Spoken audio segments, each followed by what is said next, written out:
Good afternoon.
demand that you prioritize that first. So thank you all for being patient.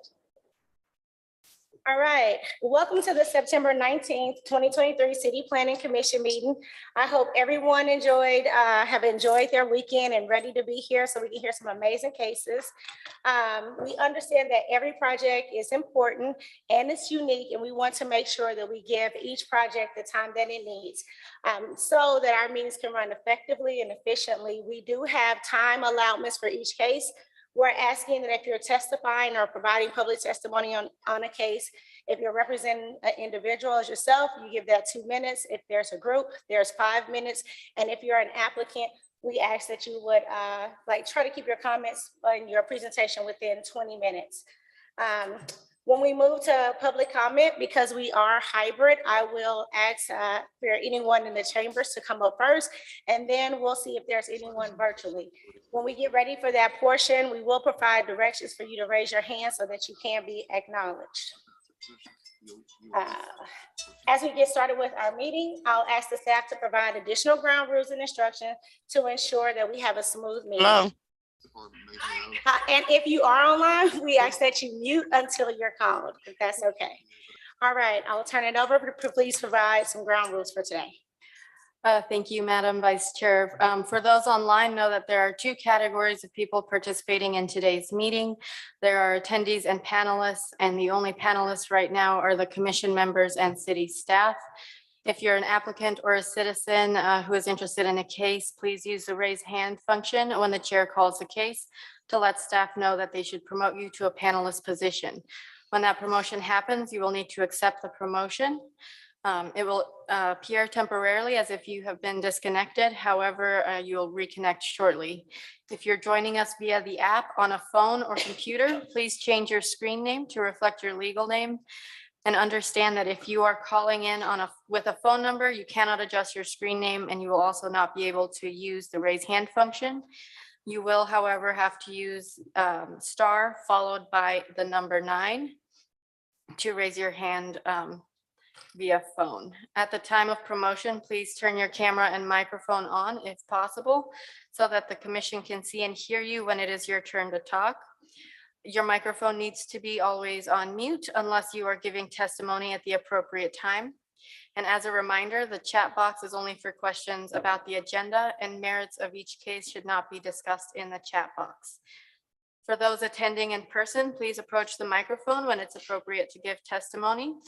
And please do not join the meeting in person or online if you're in the chambers. It'll cause a disruption with the microphone. And that is all. Thank you. All right, well, we'll start with the consent docket. Is there first, let me ask the commissioners, is there anything on the consent item that you want pulled off before we go through those? I wouldn't mind hearing a little bit about C4. C4, no, C4. Are there any others? All right. So can we call cases C1 through C3? Consent item 1 is CLD Final Plat 2022-0041 for Tiffany Meadows First Plat. A request to approve a final plat in District R-7.5, generally located at North Green Hill Roads and Northwest 108th Street. Staff is recommending approval with conditions. Consent item number 2 is final plat 2023-00021. It's the Arrive KC second plat, a request to approve a final plat in District UR, generally located at the northeast corner of West 31st Street and Baltimore Avenue. Staff recommends approval with conditions. And consent item 3 is final plat 2023-00020 is for the Arrive KC first plat, a request to approve a final plat in District UR located at the northeast corner of West 31st Street and Wyandotte Avenue. And staff is recommending approval with conditions. Right, thank you. Are there any questions from commissioners? Is there anyone that want to provide public testimony on consent items? Okay. Close that part. Is there anyone online that wants to give comments for consent items? No one appears online with their hand raised, and no one in the chambers wishes to give comment. All right, well, we will close public testimony. If there are no questions from commissioners, I'll take a motion.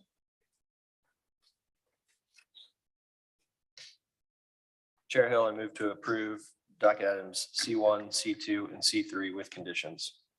Second. It's been moved in second. Is Jill calling the roll? Yes. Jill? Allender, Aye. Baker. Sleep, Aye. Enders, Aye. Aye. Rojas, Aye. Yasti. All right, it has been unanimously approved. Okay, what will you call consent docket items for? Consent item 4 is case number CD-CPC 2023-00137 for a Chipotle on Westport Road. This is a request to approve a project plan for an eating and drinking establishment and drive-through facility on about 0.56 acres, generally located at Westport Road and State Line Road. And Andrew Clark is the staff planner. All right, good morning, Vice Chair Hill and fellow commissioners. I will pull up the presentation here.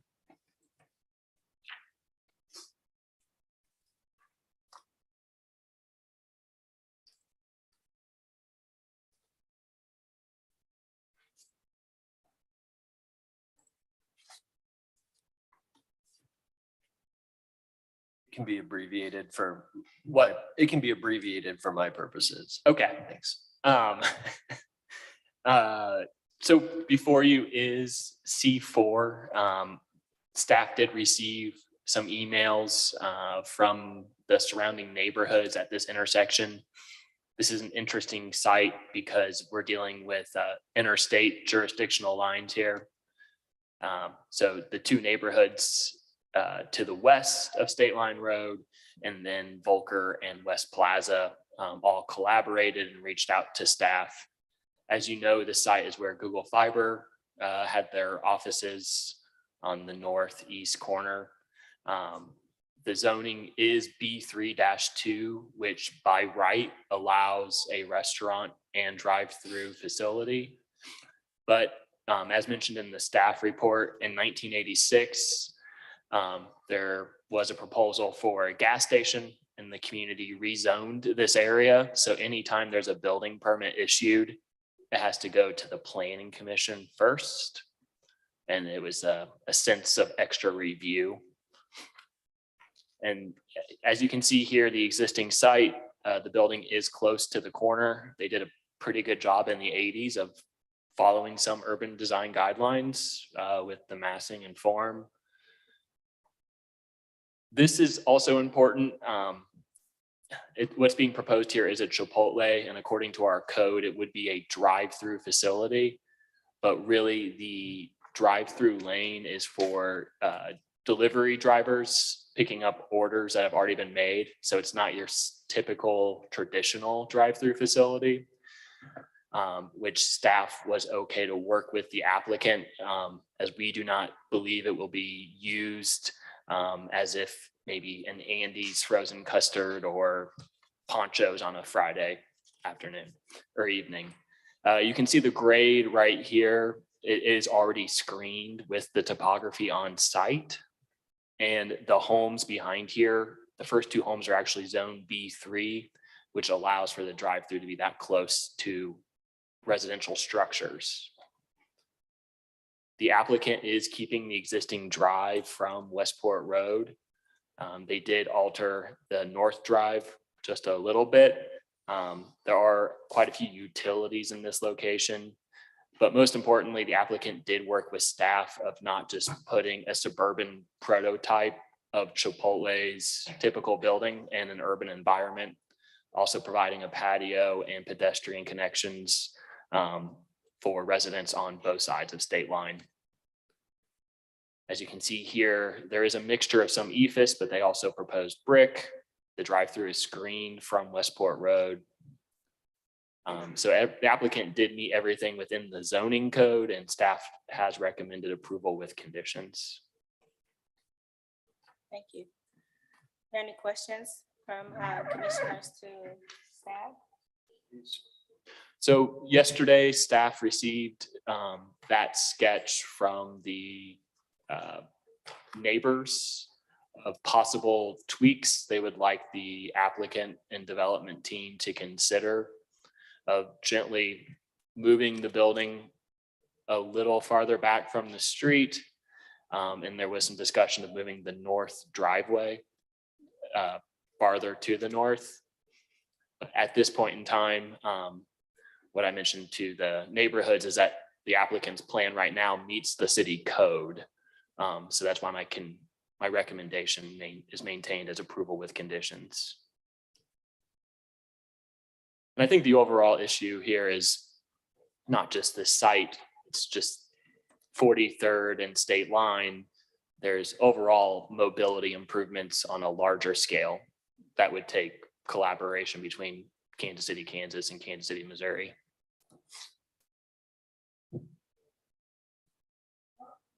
From the applicant, if you want to add, unless there are any other questions from commissioners, if you will please state your name for the record.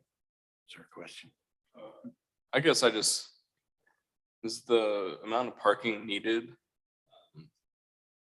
Just from my own experience in Waldo, where they have the Chipotle on 75th and they have multiple shops and that back parking lot is never full. And so it feels like an opportunity to do some more greenery and maybe a patio as well. So that's my general comment. Yeah, I believe there are only 6 stalls over what the code calls for.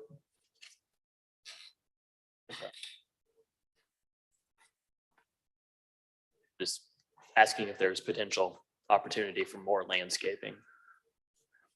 Good morning. I'm Morning. Mark Untersee, and Associates, 3100 Broadway. I represent the owner of the property. With me is Dominic Tutera, Tutera Real Estate, who is the owner of the property. I also have Lance Scott with Cook, Flatt and Strobel, who is the engineer on the project. Basically, there's very little greenery on this site now. It is pretty packed in there. This plan, I believe if my calculations were correct, we're adding all the screen trees, all of the shade trees that are reflected on that drawing, about 107 additional plantings, including 14 or, I'm sorry, I don't have the number right in front of me, 14 or 16 additional trees on the site, street trees and other shade and screen trees. So the plan already addresses that issue significantly. Any questions? Commissioner Beasley, do you have any? No? All right. Could you give me a sense of I'm having a harder time understanding exactly what the anticipated use of this location will be in terms of balance of people driving through versus the balance of people parking and walking in and eating there, or picking up. Can you just briefly kind of discuss how you anticipate customers will use this space? Well, in collaboration, we worked with staff and various jurisdictions of staff over the past many months to try and develop the plan that is before you so that it meets all codes, meets the Plaza Westport plan, and accommodates all of the comments that we received. The fact of the matter is that we increased pedestrian accessibility to the site so that we hope there'll be a fair amount of foot traffic into the building. But of course, at the lunch hour and dinner hour, then people will stop and park and come in.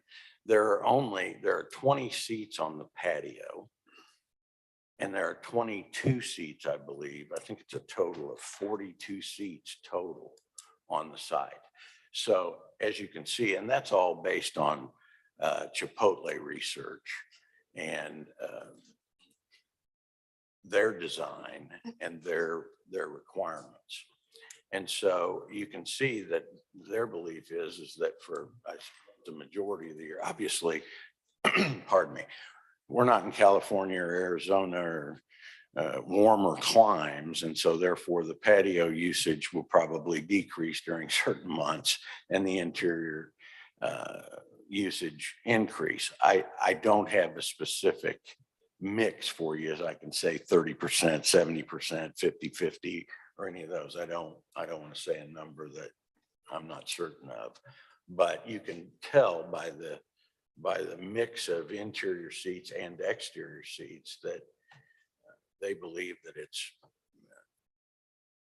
a pretty even mix. Mhm. Depends on the time of the year, obviously. And then I think in the staff presentation, it was mentioned that the drive-through is for,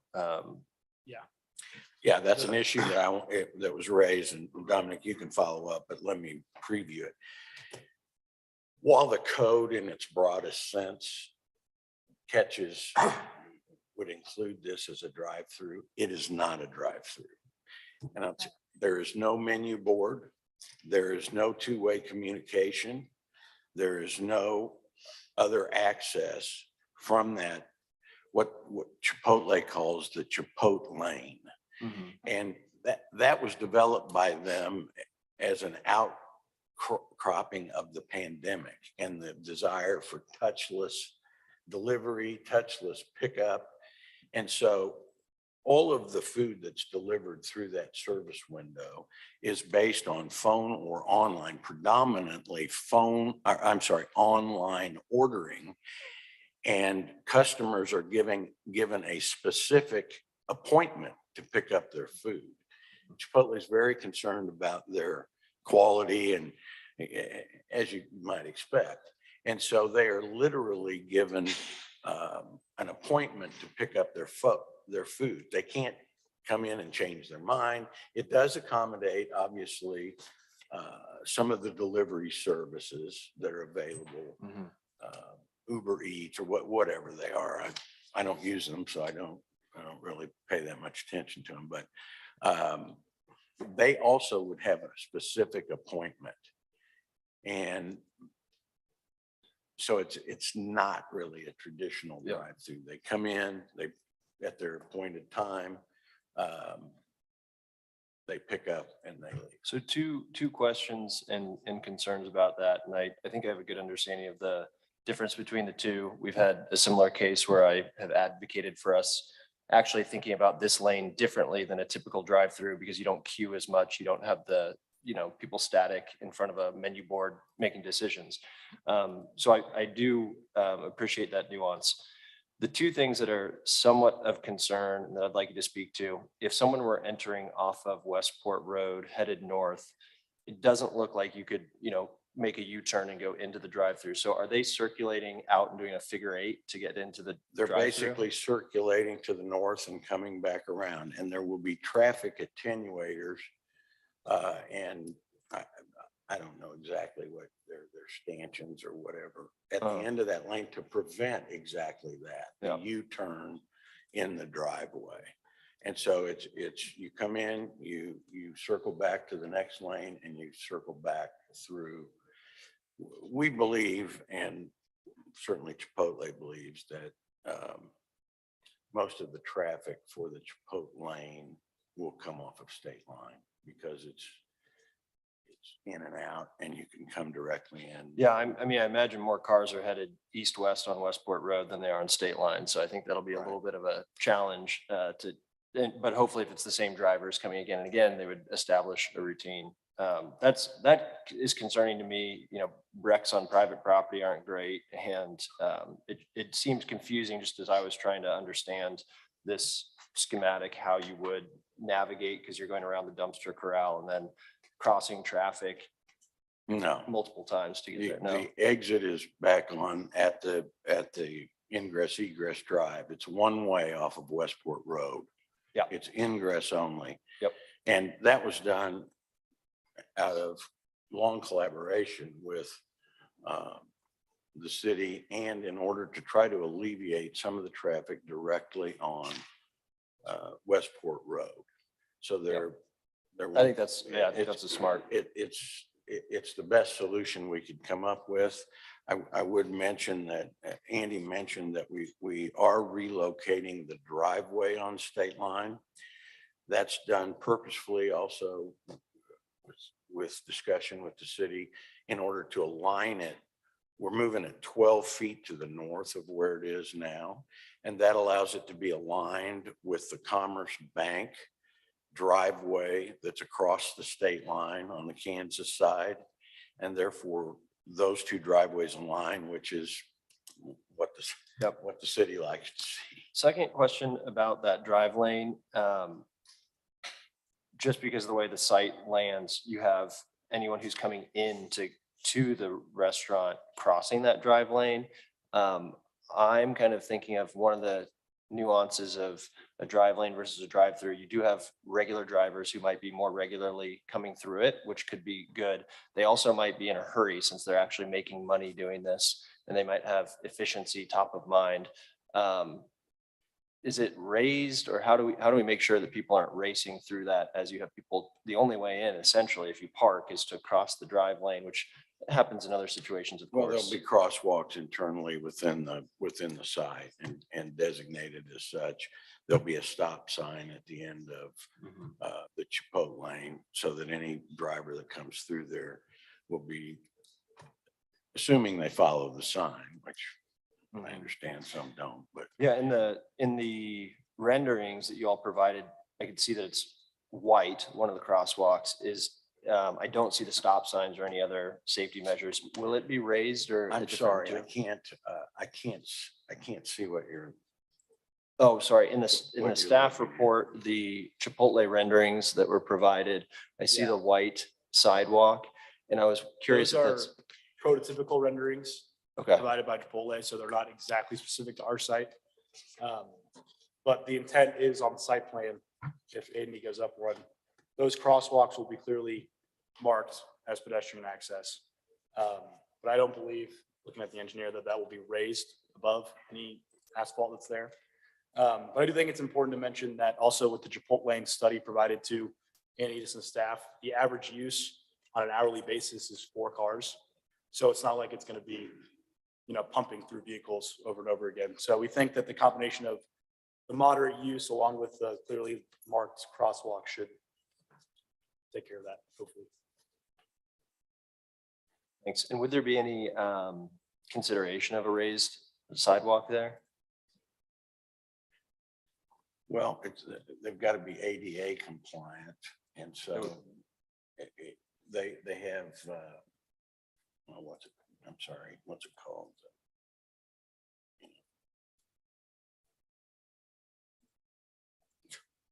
I don't know. Within the ADA, there's probably,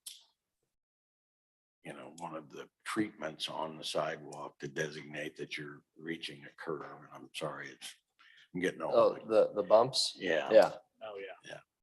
So that would certainly, I think, be not. a Yeah, problem. the reason I ask is despite there being 4 cars per hour now, my assumption is that that type of Chipotle user will increase over time.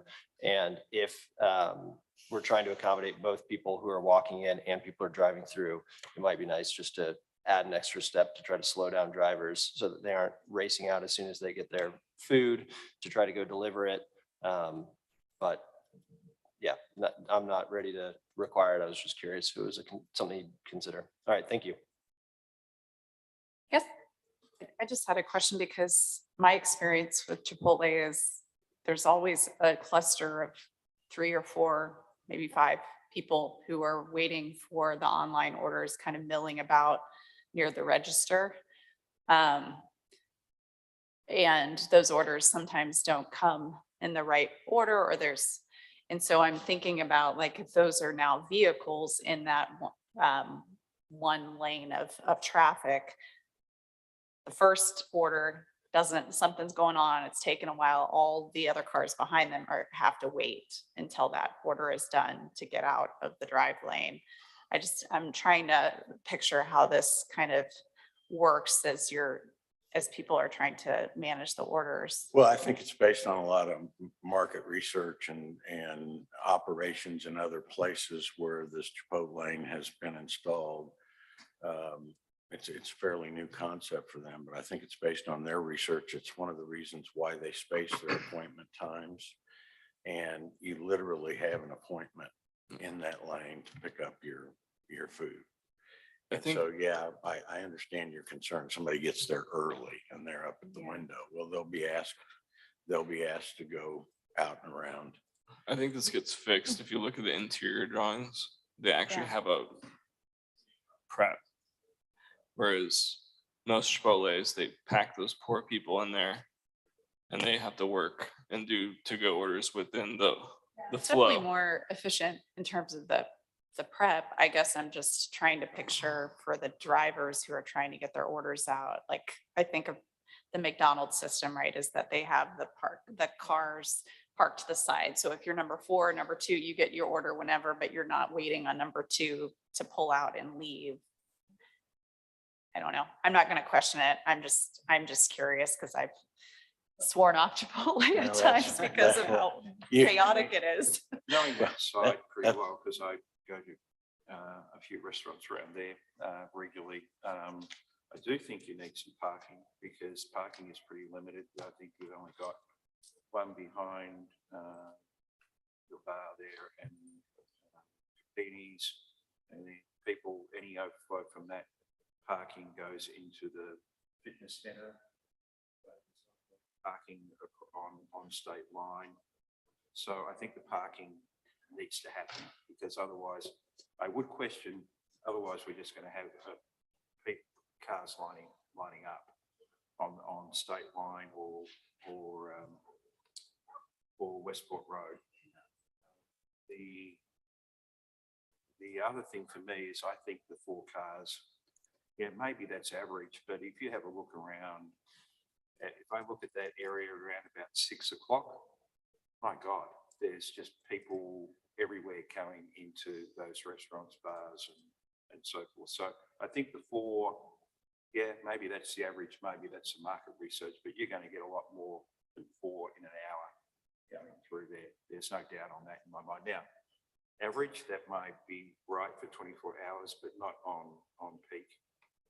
From 5 through to 7. So I think that's where the bars are. But in general terms, I think the plan that I saw in the staff report is an improvement probably from what I've seen, what would be the site now with regards to greenery and so forth as well. So, I think the plan's okay from my perspective on what I've seen.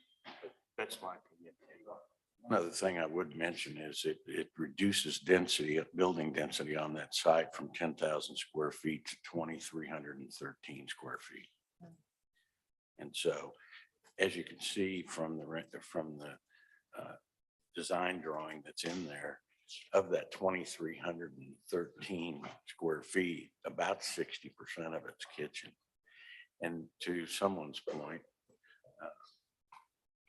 the delivery window for the online orders doesn't come out of the front of the house. It's all based on a manager running and specific staff dedicated to preps of those orders. And they have got this down pretty well to a science, but there is no crowd waiting on those. I suppose people can come in, order and say it's to go, but there's not much developer can do about that. But primarily those, they will be scheduled, and I would assume, I don't know this for a fact, but I would assume if they're out of the line in the queue, then they'll be asked to circle back around. And I would say that I think that's something they'll have to work through, because if I go to the plaza, with Chipotle is there, there's people just waiting outside that restaurant sometimes and so it's not as efficient as people are saying. But that's okay. I mean, if you've got some parking, I think we take care of the problem. I suppose from an owner's standpoint, a restaurant owner's standpoint, people waiting around is a good thing. It means they're popular and good. And I wanted to mention one other thing. As I'm sure all or most of you know, there is another Chipotle that's on 39th Street, north and east of this spot. They have no intention of closing that. It's going to stay right where it is. Around that area, there's just a lot of drive-throughs. If you go up to Rainbow and so forth, I mean, there's just a lot of drive-through restaurants on that line. So I don't think it's, you know, we're ruining the neighborhood here by putting a Chipotle's into that corner at all. I think it actually probably fits pretty well. Well, I think the proliferation of drive-throughs is partially at least, not that they weren't prolific to begin with, but in response to the pandemic. I mean, some people they want the option of not going inside. They want the option of not, you know, touching counters, touching anything. All the online order, the Chipotle is all prepaid only, by the way. There's no cash exchange at the window. Well, thank you. There are no other questions. We will transition to open it up for public comment. We'll start with if there's anyone in the chamber that would like to speak, please come up to the microphone, state your name and address for the record. Madam Chair, my name is Gilbert Pentar, and my address is 4178 Cambridge. That's in Kansas City, Kansas. It's about a block away from the subject site.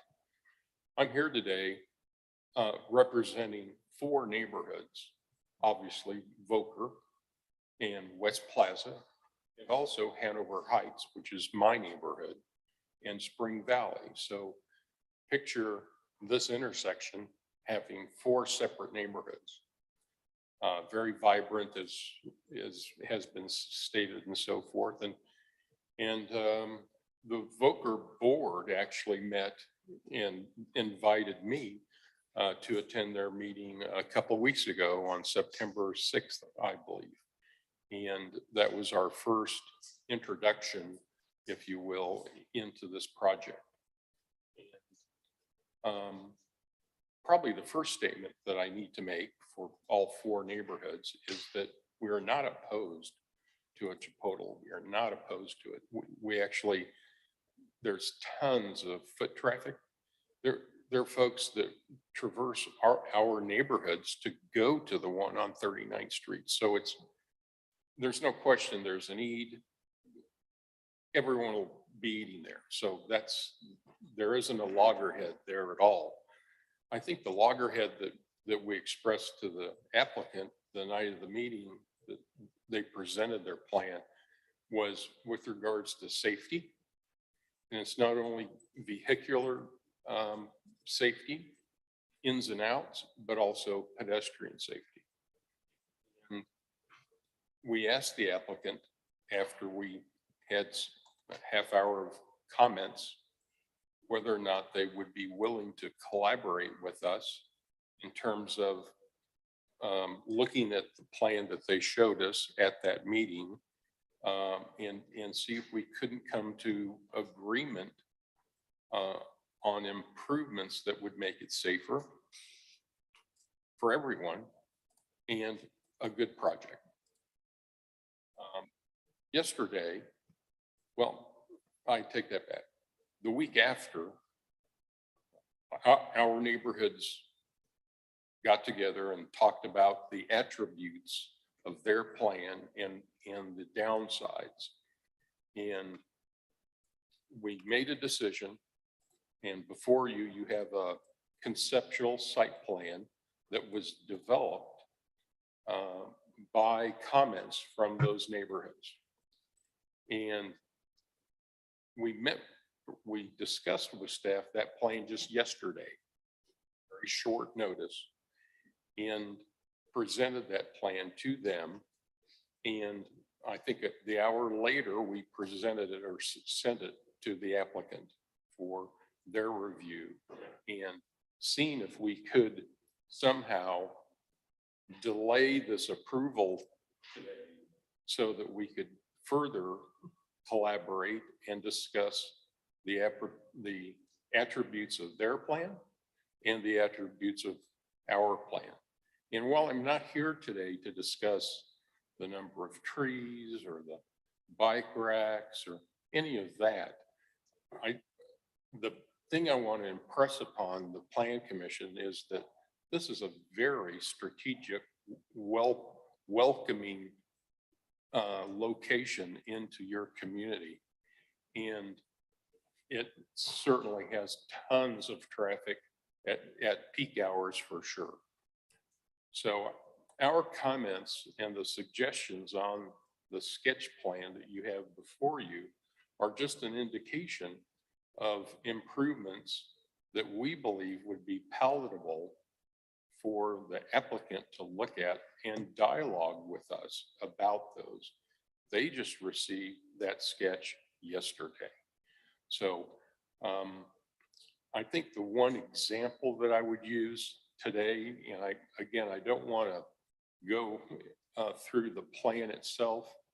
I don't want to take your time up, but the one thing that plan does show that's different, and it's obvious, I think, is that the access to State Line Road is actually pushed further north. And while their access most likely lines up with the bank across the street, so does this one. The bank has 2 access points. And the reason why that sketch plan shows that north access is to utilize the entire site for circulation. What you don't want, or what the community doesn't want, is a quagmire traffic at that intersection, or to spill outside of that intersection. The example I would give you is when the McDonald's on Rainbow that someone cited was redone, the access points were put at the very 2 ends of that site. The original McDonald's had an access right smack in the middle on Rainbow, and it had a standard inner exit. And the flow of the site functions correctly. And I think the neighborhood presidents, when I met with them, were concerned with the flow and entry points to this site. And is there a way that we could suggest a way to improve it? Mr. Gilbert, we want to be mindful if there's other testimony and provide the applicant or the commission time to process your comments and see if there's a response. Thank you. Thank you. Uh-huh. Madam. Is there anyone else in the chamber that would like to speak to docket item C4? Okay. Is there anyone online that have raised their hand to provide public comment? No one appears online with their hand raised. Okay. So we'll close public comment, but want to provide the applicant time to respond if you have any comments to some of the concerns raised by the neighborhood around the flow of traffic and possible congestion and making sure that there's safety. Well, we believe that the safety concerns are all addressed in this plan. The sidewalks are improved, the access is improved, the building location is very near to the sidewalk. The accessibility has been improved. The flow within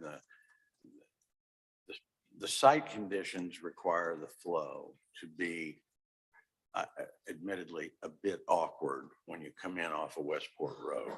When you come in off a State Line, it's an easy movement. And not only do we have to, we have to consider the interior flow within we have to consider the location of the parking. The engineer can explain to you a lot better than, he's a lot smarter than I am, but he can explain a lot better than I can about how the site drains and where the inlets are for the sewer systems. And they're in that north corner. And by we moved the driveway 12 feet north of where it is to get it further away from the intersection of Westport and State Line. And we aligned it with the driveway of Commerce Bank. And so because of placement of utilities, the utilities, existing utilities, additional connections that are required, the site plan was developed, approved by city, approved by the owner, and approved by Chipotle. And that's the process. Thank you. Are there any other questions from commissioners? All right, well, seeing that there's none, I'm prepared to take a motion. I just want to add, didn't mean to take up so much time with this. My apologies. I just find the site plan confusing, but trust that there are much smarter minds that have been figuring out the right flow of traffic. So with that, I'll go ahead and move to approve docket item C4 with conditions. Second. All right, it's been moved in second. Jill, will you please call the roll? Oliver, Aye. Baker, Aye. Beasley, Aye. Enders, Aye. Hill, Aye. Rojas, Podolsky. Aye. All right, it's been unanimously approved. Good luck with your project. Thank you very much. Thank you. Yes. Thank you. All right, now we'll transition into the regular docket. Let's first, there are quite a number of cases that need to be continued. So can we read those first? All right, starting with docket item number 7. It's case number CPC 2023-00124, a request to approve a development plan for a cottage house development in an R-2.5 zoning district on 0.8 acres located generally at about 2508 Chestnut Avenue. Staff is recommending continuance without fee to October 17th. Docket item number 8, CPC 2023-00053, a request to approve an amendment to the major street plan by adding Northeast 100th Street east of Maple Woods Parkway and removing Northeast 96th Street from the major street plan east of Maple Woods Parkway. Staff is recommending continuance without fee to October 17th. Docket item number 9, CD-SUP 2023-00022. Request to approve a special use permit in District B1-1 to allow for the expansion of an existing gasoline and fuel sales establishment on about 0.5 acres, generally located at Northeast Vivian Road and North Lawn Avenue. Staff recommends continuance with fee to October 3rd. Docket item number 10, case number CPC 2023-00131, a request to approve a major amendment to a previously approved master plan development to allow for an oversized menu board monument sign in District MPD on about 1.4 acres, generally located at the northwest corner of Northeast 97th Street and North Oak Trafficway. Staff recommends continuance off docket with fee. Docket item 11 is CPC 2023-00106 for a periodic review. Staff recommends continuance without fee to October 17th. Docket item number 12, CPC 2023-00101, a request to approve a project plan for Holly Farm second plat in District R-7.5 on about 12 acres located at the southeast corner of Northwest Shoal Creek Parkway and North Holly Street. Staff recommends continuance without fee to October 17th. Case number or docket number 13, case number SUP 2023-00020, a request to reapprove a special use permit in District R-2.5 to allow for public and civic uses for the reuse of the Franklin Elementary School as a community center and KCSD operation offices on about 4.5 acres located on the north side of East 35th Street between Highland Avenue on the east and Wayne Avenue on the west. Staff recommends continuance with fee to October 17th. Docket items 14.1, 14.2, and 14.3 are companion cases. The first is CPC 2023-00074, a request to consider amending the Martin City Richards Goodbar area plan by changing the recommended land use from residential medium density to residential low density and open space buffer land use to residential low density and open space buffer land use designation on 365 acres, generally located by 150 Highway on the north, East 155th Street on the south, and Prospect Avenue on the east, and Holmes Road on the west. And the second, a request to approve a rezoning from District R-80 to District R-7.5 in the same location. And the third is a request to approve a preliminary plat in District R-7.5 to allow 580 detached lots in the same area. And staff recommends continuance without fee to October 3rd. Docket item 15 is CPC 2023-00085, a request to rezone about 10 acres from District R-7.5 to District R-80, generally located at Blue Ridge Boulevard and East 29th Street. Staff recommends continuance without fee to October 3rd. And the final case, docket item 16, is CPC 2023-00088, a request to approve a preliminary plat in District R-80 on about 10 acres located south of East 79th Street, approximately 1,000 feet west of Little Blue Road, and staff is recommending dismissal.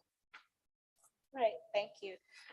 Just for clarity, because I think maybe I printed a old one on docket item number 12, you want continuance to October 17th without fee? Without fee, correct. And then on 13, it is with fee. Correct. Okay, so October 17th. Thank you. Are there any questions for commissioners on any of that items need to be continued? All right. Is there anyone in the chamber that would like to speak to any of the docket items that are slated to be continued? All right, is there anyone online? No one appears with their hand raised online. All right, we will close the public comment section and then I'll take a motion.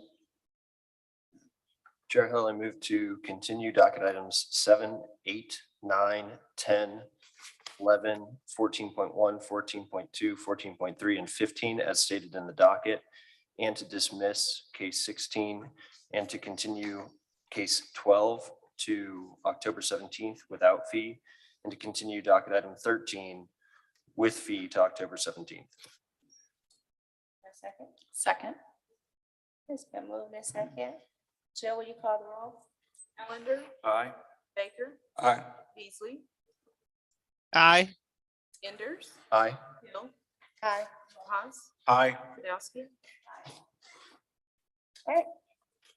Those items will be continued as stated on the docket. All right, let's get to our regular docket. You read the case number 1? Docket item 1.1, 1.2, and 1.3 are companion cases. 1.1 is CPC 2023-00135, a request to amend the Shoal Creek Valley area plan from mixed-use community to commercial on about 4.3 acres generally located at North Brighton Avenue and Northeast Berry Road. 1.2 is CPC 2023-00127, a request to rezone an area of about 4 acres from B1-1 to B3-3 in the same area. And 1.3 is SUP 2023-00039, a request to approve a special use permit for motor vehicle repair in the same area. And the staff planner is Andrew Clark. Good morning, commissioners. This is my last case before you today. And I will share the screen. It is 3 companion cases located up north in the First Council District. We still. And the applicant is from out of town, so that's why they are not here today, but there are some members that were on the team in case there are any questions. Case 127 is the rezoning without plan. Case 135 is an area plan amendment. And then SUP 39 is to allow for the collision center in a B3 zoning district if the rezoning is approved. As mentioned, it is located in the First Council District, primarily in the northeast section of the city. As you can see here, the site is roughly just over 4 acres, undeveloped, and a pretty low density area when it comes to residential uses. There are several institutional uses across the street. There's a county building, fire station. The applicant is proposing to only rezone a portion of this site.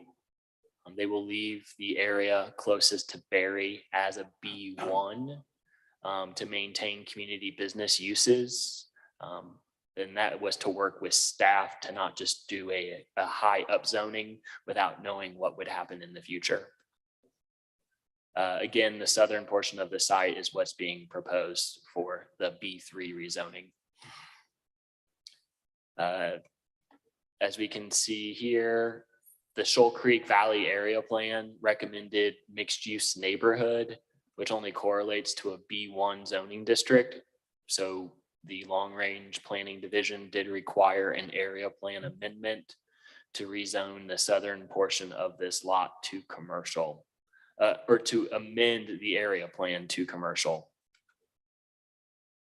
Again, I just wanted to show you, they will be splitting this into 2 lots, and only the southern lot is being rezoned for an auto collision center. Auto collision centers in our code are considered general auto repair. And the landscape plan complies with code. There already is a natural break in the topography, which helps with the screening for the homes located to the east of here. And then the letter I handed out to you, I received yesterday from a property owner on the north side of Berry Road, asking that the applicant run the sewer extension to Berry. I responded that there's nothing in the code for me to require the applicant to run the sewer any farther than where they need to serve their site.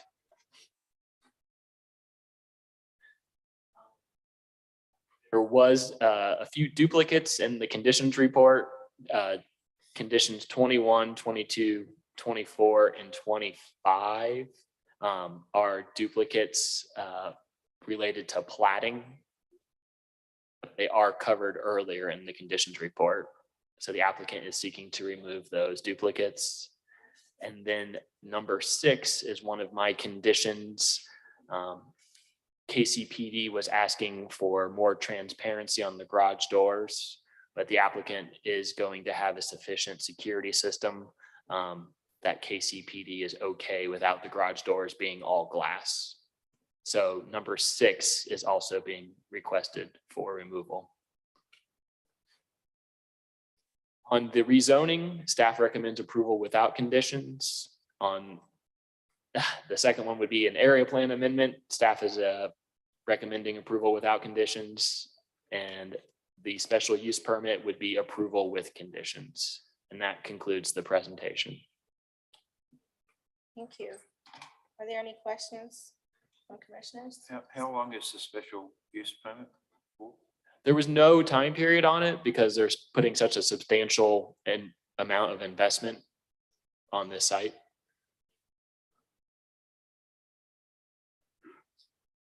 Can you talk a little more about what a B1 zoning district use would be that would be within the realm of the current zoning? Yep. So like a traditional coffee shop or just an office.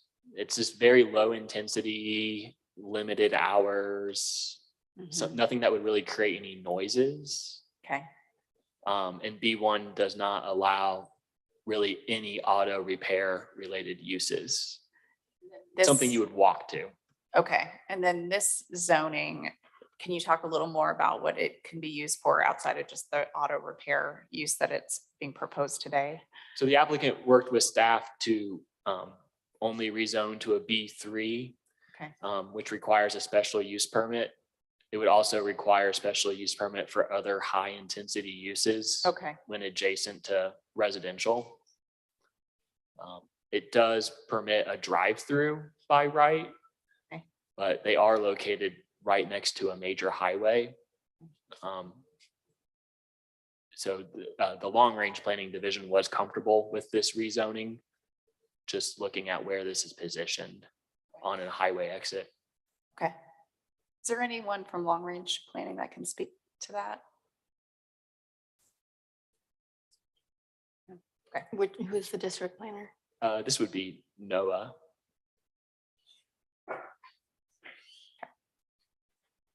He is not online. Oh, The you applicant? can, are you on the team? I am. Okay, great. Nice to meet you.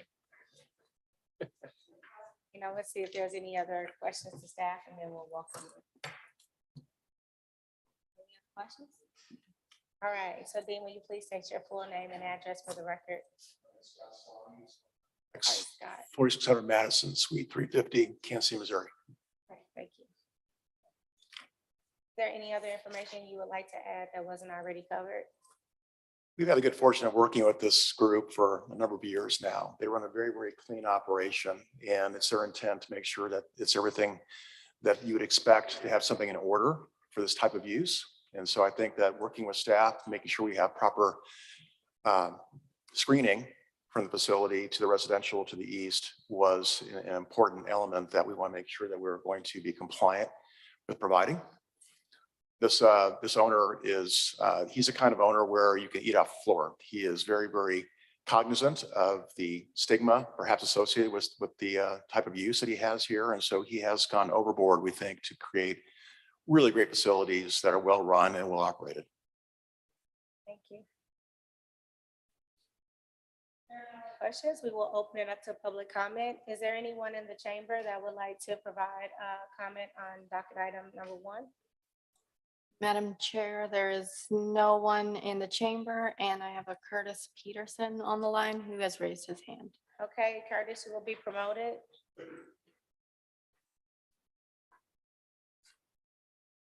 And I can't see, but if Curtis, if you are on the line, you can unmute yourself. Please give us your full name and address, please. Thank you, Chair. Kirk Peterson, 900 West, 48th Place, Kansas City, Missouri. I don't want to be repetitive with Mr. Sloggy's comments as architect there, but as a member of the project team that's worked with this developer many times, both on the Kansas side and then in Nebraska, where this multi-generational company started, this is an unbelievable operator, high quality building construction, a huge investment, very high paying jobs, and just something that I know the city's going to be proud of. So mainly want to make myself available if there's any other technical questions that come up. But thank you for hearing this, Chair and members of the commission, and we look forward hopefully to your support for this. No one else has raised their hand online, and no one in the chambers wishes to speak. We'll close public testimony. I'll offer a few comments because you guys know I am generally like on top of gas stations and special use permits and collisions body shops. But what I will say is that this is probably maybe a mile or so from my home. It's a perfect area to have it right off the highway. And when I first bought my Tesla, after 1 week of having it, someone wrecked it. And this is one of the few places that are credentialed to actually work on a Tesla, and they service my car. When I pulled to the Lenexa, it's kind of adjacent right off the highway. Very clean interior, very clean. Cars were screened in the back, and so I will be supportive of it. I just wanted to echo that I've experienced what they're saying in terms of the ownership, the cleanliness, the screening, and just the really great customer service. So I'll be supportive of it. Thank you, Chair. Can I get some clarity? Because I think in the staff report, it mentioned transparency for the glass doors. Is that going to be accommodated? We worked with the police department on that, and because we have monitoring throughout the facility, they felt comfortable with that direction, not to have any kind of windows in the doors. Okay. There are no additional questions. We'll take a motion. So Go ahead. what's number 6? Is that just removing that as well? Right. I found out yesterday the police department was Yeah. okay. Okay, I'm just trying to figure if it goes in the bucket with the duplicates. It does. So I put it on the screen for you to help out. Okay. I was just gonna say, I appreciate your comments, because with Kobe not being here, I was really curious what, he has a lot of opinions on Berry Road. So I just wanted to make sure we were in line with some of those. So appreciate that, Chair Hill. With that, I'll make a motion to approve removing conditions 21, 22, 24, 25, and 6. Second? Been moved in second. Jill, will you call the roll? Allender, Aye. Baker, Aye. Beasley, Beasley's had thumbs up.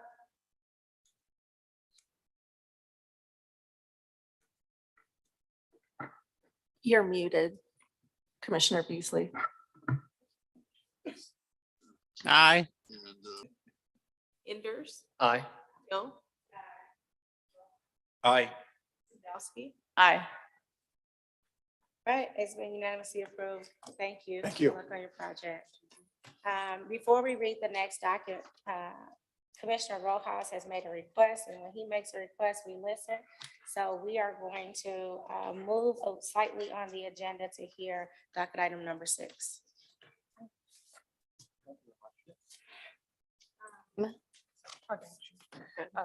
Docket item number 6 is case CD-CPC 2023-00141. This is the West Side Heritage Urban Renewal Plan.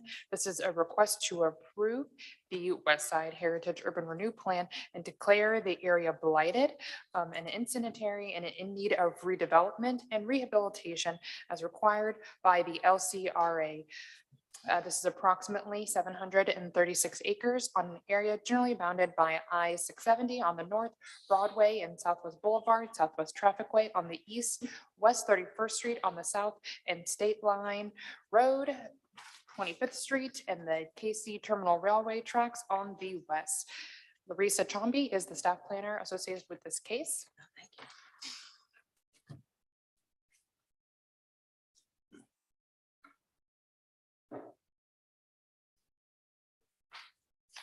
Okay, very briefly, for the development management side of this presentation, I'll share my screen and then hand it over.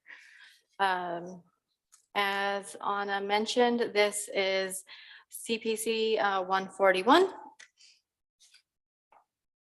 And the proposed plan area is approximately 736 acres and consists of residential, commercial, and industrial uses in an area that has seen a decline in population, disinvestment, and physical deterioration. And it's located in the greater downtown area. The plan is generally bounded by I-670 on the north, Broadway and Southwest Boulevard, Southwest Trafficway on the east, and West 131st Street on the south, and State Line Road, 25th Street, and Kansas City Terminal Railway tracks on the west. And here's just a view of all of the different zoning within the plan area. Staff did receive one public comment. The entirety of the public comment is located on Compass KC. I gave you the email, and then all of the attachments are included on that Compass KC link for you to take a look at. And this was previously approved by ordinance 220806. This same area received the West Side Owner Occupant Residential Property Chapter 353 Development Plan for Census Tract 153. That was September 29th of 2022. And staff is recommending approval with conditions for the proposal.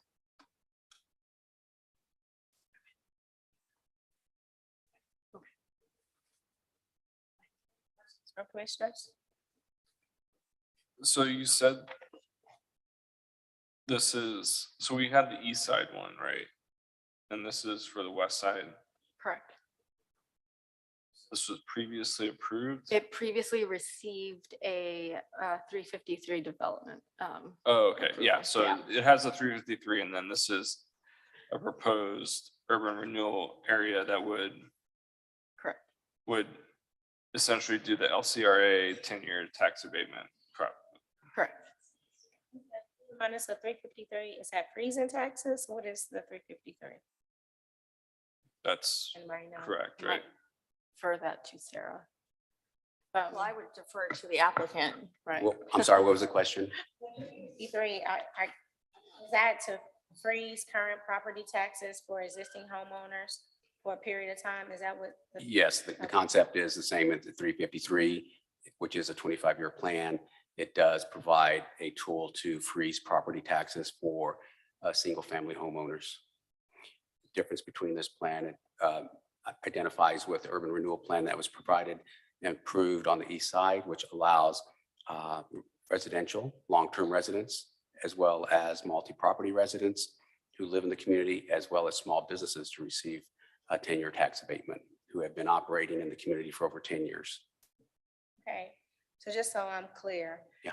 The 353 were for existing owners, and this new proposal is for a 25-year tax abatement for any new homes. I just want No, to. ma'am, so that the existing 353 plan allowed for homeowners to either opt into the plan or who have lived in the community, as well as new homeowners to invest into the plan as well. This particular plan is focused on long-term homeowners who've been in the community 10 years or longer, who own their property, who meet different conditions than you won't find in the 353 plan. This is a secondary tool that will allow for long-term sustainability and stabilization of the community. This particular plan offers interior remediation of blight and health hazard conditions as part of the urban renewal plan. It focuses on both interior and exterior to promote long-term residential sustainability and living in the community. It also allows for long-term business owners who have cultural richness in this community that makes this community what it is today, an opportunity to stabilize their increased taxes, as well as do improvements to the major corridors like Southwest Boulevard to make it more of a welcoming gateway to our community. We have many members in the community that have multiple properties who have been long-term residents who rent out to family members. This plan also incorporates them as well to give them an opportunity to provide affordable housing for long-term. Thank you. Are there any questions from the commissioners? I guess I just want to hear a little bit more about, for my own knowledge, that you said that 353 didn't cover a lot of what this is proposing. Can you explain the sort of differences between the two a little bit further? Yes, ma'am. Thank you. The 353 plan, this plan and the 353 plan originated out of HEDC with the base of how do we preserve a neighborhood? How do we preserve a community that has had gentrification and other rapid accelerating growth and investment into it? I joined the organization in 2015 at HEDC, and I realized that there was no protective plans in place. So we immediately started working with the community to talk about what preservation really looks like. Through the guidance of the city of Kansas City, Missouri, we received, in the Mid-American Regional Council, we drafted a planning sustainable places, transportation-oriented development plan. That's the foundation of the 353 plan. The 353 plan focused primarily on single-family owner-occupied housing. It's fantastic. It works well. What's missing is the long-term generational families that have made this community what it is today. They not only own a home, but they may own multiple homes based off of transfer of wealth within the community. My family example, I have 17 brothers and sisters. My dad thought everyone should have a house. And of course, things work, sometimes things don't work. This provides these families these opportunities to still stay in the community and offer affordable housing as a solution, not only for the descendants of, in my case, my family, but other long-term families that have been in this community. The second part of it, which is very critical, is the fabric of the cultural richness of the small businesses, not only on 17th Street, but Southwest Boulevard as well. The Mockingbird, a Bluebird Cafe, for instance, that particular business owner owns rental properties as well, heavily invested in the community, and provides a gateway for young families to come in and live in the community by providing affordable housing as well. This plan is incorporated by many thought leaders of the community who participated. The West Side Neighborhood Association sub-organizations, West Side Central, West Side South, West Side North, and they participated in designing this plan. We have many residents who've lived in this community who own businesses on the commercial corridor or pocket corridors of small businesses. They participated in designing the plan because they intend to live in this community for a long time.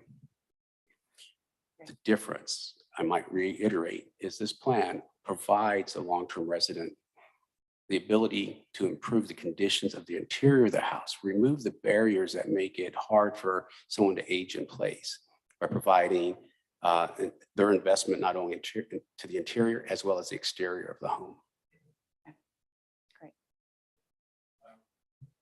Go ahead, you got. This first time I've seen anything about this plan, so, but when has there been public input meetings where people can, was there opinions pro or against this plan? Yes, sir. What public hearings have you had on this plan? We've had public hearings both on the Sacred Heart and West Side Central neighborhood associations. Our team has reached out to the Greater West Side Neighborhood Association, and they have put us on a docket, I think, late October, late November. Now, this is a far-reaching plan. Now, you're talking about here also about eminent domain. Eminent domain is listed, and this is one. This is a conversation that we've had with the Economic Development Corporation. I think eminent domain is a word that is in there, and I think it's drafted as, and I hope there's someone on the staff here. We've gone round and round about eminent domain. Eminent domain will not be exercised within this plan.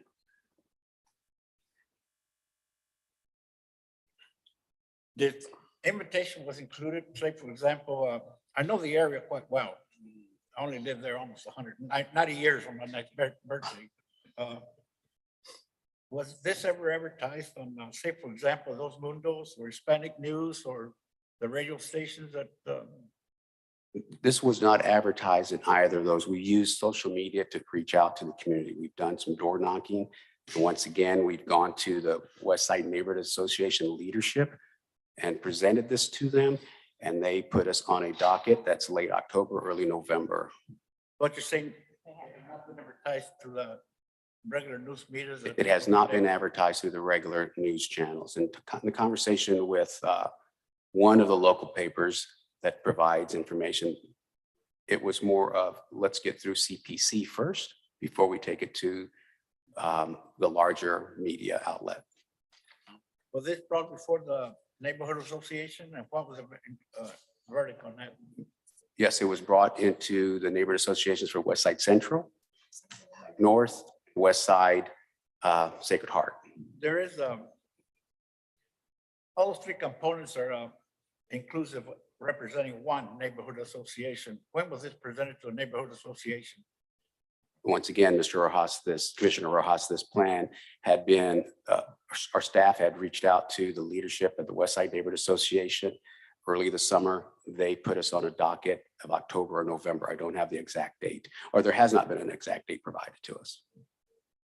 So it hasn't been presented To the greater umbrella organization. So the West Side Neighborhood Association is made up of 4 distinct neighborhoods, and then it formulates into the greater West Side Neighborhood Association. But you will be on the agenda.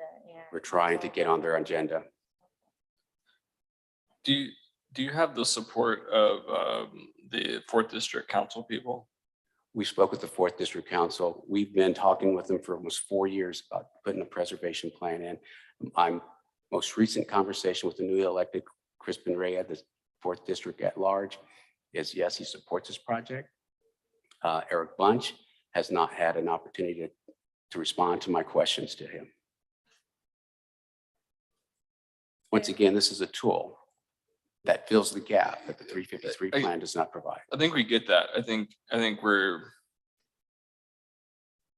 this is a big project, and I think we had another one come through on the east side. But I think the distinct difference between the east side plan and this plan is that any project that probably came through City Planning Commission had to go get a blight study on the east side. And that was a clearing tool to essentially say, you don't have to pay $5 to 10 grand to go get a blight study, right? And that you could access this based on the general swath of physical and economic and social characteristics of that area of town, which is unfortunate, but it kind of, I felt like it was repetitive when we got those requests. And it's like, this is a nice kind of blanket response. I think what we're dealing with here is it's just kind of popping up, right? We're seeing it for the first time, but the West Side, as many of us know, is a complicated area, and to put a blanket plan without some thought, at least from our side, and maybe there's some concerns about it. I think that's my issue at the moment, and I'm generally more in favor of kind of universal kind of plans because it makes it simpler for folks. But I think that we'll hear from public testimony, but I think we need. Could I address the blight study? So there was a blight study done that was the foundation, not only for this plan, but also for the 353 that was conducted by HEDC and the University of Missouri, Kansas City, similar to the study that was done on the east side. So the blight study has been concluded. During the hearings and the meetings that were held regarding the 353 plan, there were members of the community that felt that they were left out of that particular plan. They would not participate. They are the focus of this particular plan. Yeah, I think when a blight study comes before us, though, for a particular project, we interrogate it a little bit more in depthly versus like, oh, the sidewalks are cracked. Sidewalks are cracked in my neighborhood too. Like it's not just the physical characteristics, it's about the ownership, it's about what people plan to do or what people have not planned to do. And so it's about the physical blight characteristics, but there's with each project, especially in neighborhoods that people might be speculating or kind of holding on the properties, it becomes more nuanced rather than just this massive kind of swath of land being declared blighted. I'm just curious, are we going to walk through the blight study in more detail, or is that sometimes we have folks speak to those different points that are in the report?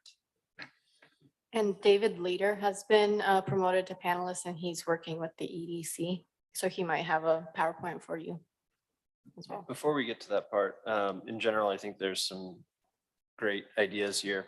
I'm curious if you could speak to the part about vacant land. And so often when we think about blighted areas, or at least when I think about blighted areas and speculation, et cetera, we wouldn't want, often vacant land gets put more in of a universal bucket, whether it was owned by someone who's been in the area for a long time or speculative. And sometimes when we look at blight studies, vacant land is seen as the same, whether or not it's owned by someone who's been there or who is speculating. Can you speak to why vacant land is included when it's owned by someone who's been in the area and who is considered long-term, low or moderate income resident?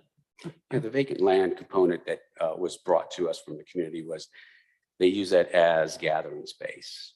They also use it for gardening, but we all seen the Jackson County tax assessments that are increasing as well. So they had asked us to put that in to ensure that they are protected. They use it for, once again, to fill a need for their food, a healthy food diet by planting, preserving the property. We also look at the conditions that the community would understand that if there's unkept vacant land that is ideal for redevelopment, if that condition changes, that property is no longer in the plan. They would then have to come forth to the CPC, LCRA, or other entities of the city to ensure that their project fits the guidelines of the city.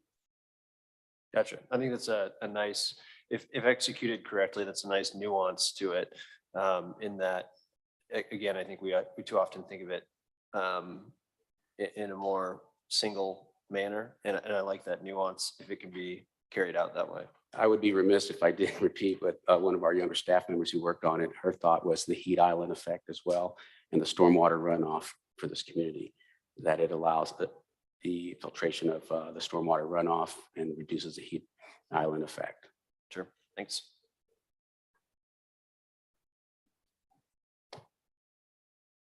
I have one more question.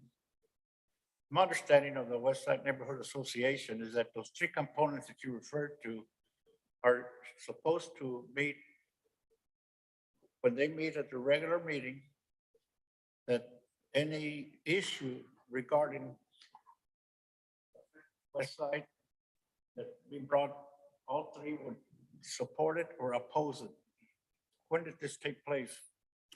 Again, Commissioner Rojas, we've been working with the neighborhood associations from Sacred Heart, West Side Central, West Side North, and individuals from other parts of the neighborhood. When did it come before the neighborhood association for approval or disapproval? Mr. Rojas, it went All to, three it components went to in the there. sub neighborhood associations. We have been asking the WNA, West Side Neighborhood Association, the umbrella organization, to get on their docket. We've been refused So the access to that consensus is what? docket. We've been refused access to that docket. Say that again. We've been refused access to present to the West Side Neighborhood Association. We've worked with the other sub-neighborhood associations who are here to testify as well. They're probably online, that will testify to our inclusiveness of their ideas and trying to put preservation and stabilization into their community, in particularly their personal properties that did not fit the model of the 353 plan. This is a secondary tool for preservation for long-term residents and small business owners. You're very familiar with the community. As you well know, the 353 plan does not fit. It's not a good fit for everybody. Now, this proposal includes the business community. Of the business community, what has been the reaction? They welcome it. You had a meeting with them or? We've met door to door with the business community. In part, if I may speak a little bit more about what HEDC does, we are working with the city and the small businesses on Southwest Boulevard to create a community improvement district. This plan was not thought up overnight. I came in 2015 and recognized the conditions of this community as a long-term resident and an investor in this community. I knew the conditions had to change. We put in play these particular concepts that are used that are against our communities of color. We put these plans in place. HEDC wrote the concept for the 353. We wrote the concept for the urban blight study. So we've been in tune with the community for quite some time. And we're trying to put in place the community improvement district that would benefit this community. One of the last major corridors of our city that does not have a community improvement district, we are working on that today. And this is part of the strategy to ensure this community is protected by including small businesses. Did invite opponents of this proposal from both the community, the business community and regular homeowners? Homeowners and business owners have been You invited invited. them to come here and voice testimony for or against? They may be online or they may be in person. I'm not sure. All right, are there any other questions? I have one. I'm just want to understand the relationship between the EDC. 'Cause I have the applicant as Robert Long and then Mr. Samora. The EDC is the guiding light for putting these tools together. The EDC KC, we've worked with Bob Long since 2014 when I sat in my chair to put these strategies together for preservation. Okay. Is anyone from EDC KC here? David Leader has been promoted to the panelist. Okay. Good morning, Commissioners. Good morning. Thank you for having me here today. Bob extends his regrets of not being able to be here and present. He is currently in Dallas for the IEDC conference and is having some issues getting connected and getting this information here. So I decided to step up and help him out here. So I apologize if I'm not able to go into too much depth, but from what I've heard, most of the information has been covered already. So if you'd like, I'd like to go over Bob's presentation that he gave me. Just a few slides, unless you'd like to answer or like me to answer any questions for you first. No, if you can go through the slides, that'd be helpful. Okay, thank you.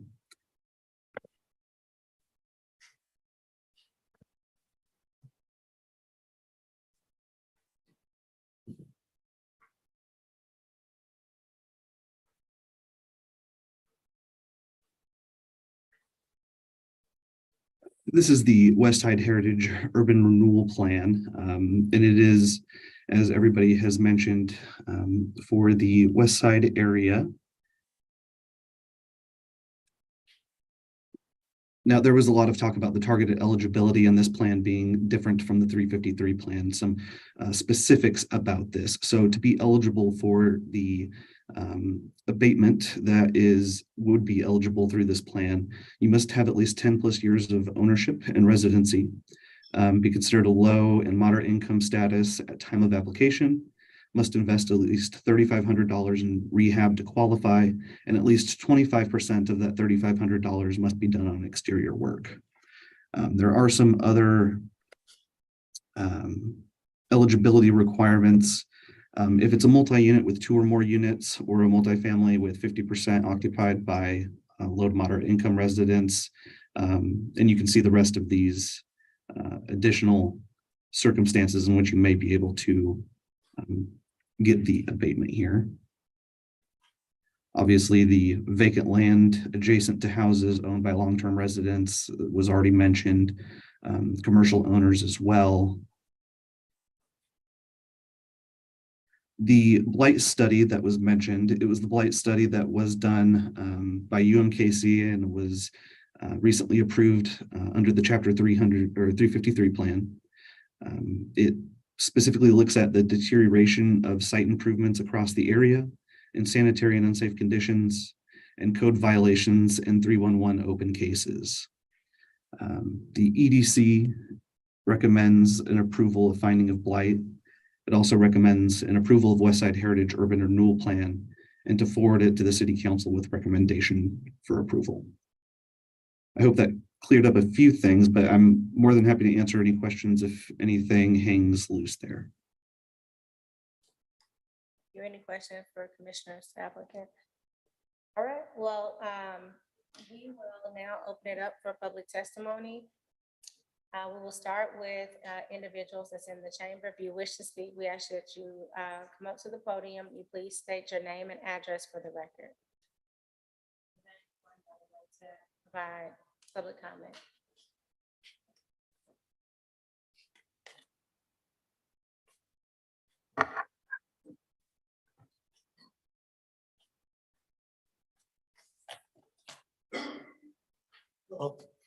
Richard Hernandez, president of the West Side Neighborhood Association. I got some stuff here. I wanted to hand out some documentation we sent through, but a little late in the public engagement. And there's some pictures in there you're going to have to share, but you need to look at that before you make any decisions.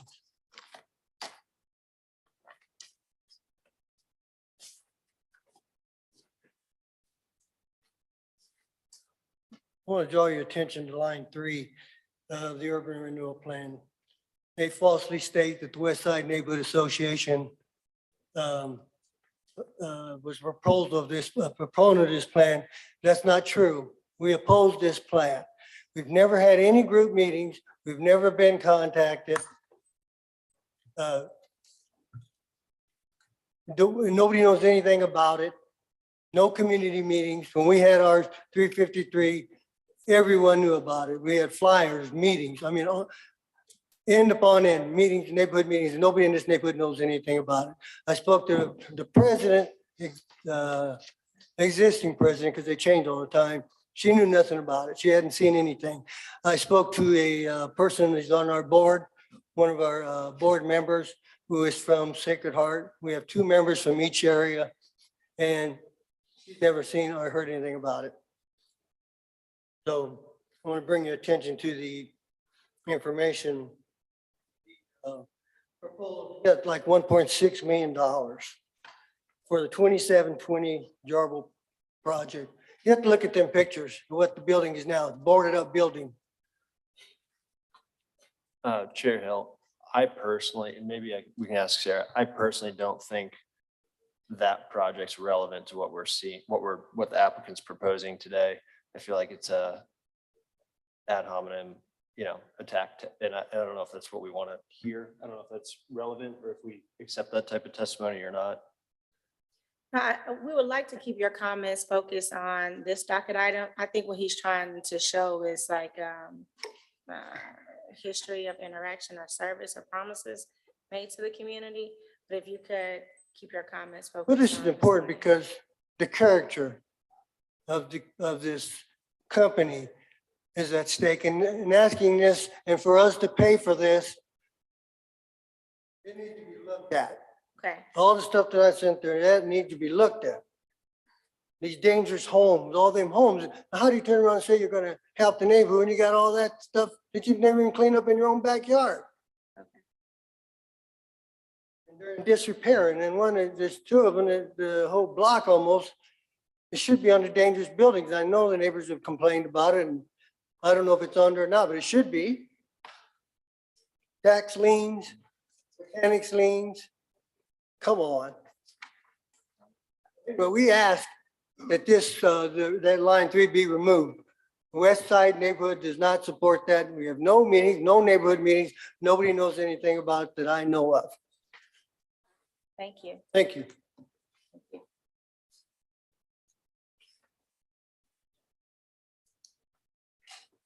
Good morning, I'm Michael Duffy, 4202 Roanoke Road, Kansas City, Missouri. And I had served, I don't now, but I had served as chair of the LCRA for 28 years.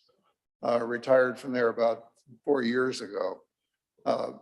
During at least the last 10 years of my service as chair of the LCRA, the staff many times brought to our commission a proposal to create a Chapter 99 urban renewal plan in the West Side neighborhood. Myself, as well as my colleagues on the board, consistently rejected that staff proposal. And for two important reasons. First of all, this neighborhood has been consistently gentrified, seriously gentrified, more so than any other place in the city. Traditionally a low income, mixed ethnicity neighborhood is led to a lot of displacement of longtime low income homeowners. Tax incentives are not needed in these kinds of neighborhoods where gentrification is out of control. The proponent here is suggesting construction of new housing, new commercial facilities. All of that will add to land values, which in many neighborhoods is needed, and the West Side is not. Land values, again, are soaring. The idea that new, even affordable housing could be built is not realistic. Land values alone are out of sight, which means unless there is heavy duty subsidy, and 10 years of tax freezing is not heavy duty subsidy, it's unrealistic to expect that this plan could possibly produce affordable housing in this neighborhood.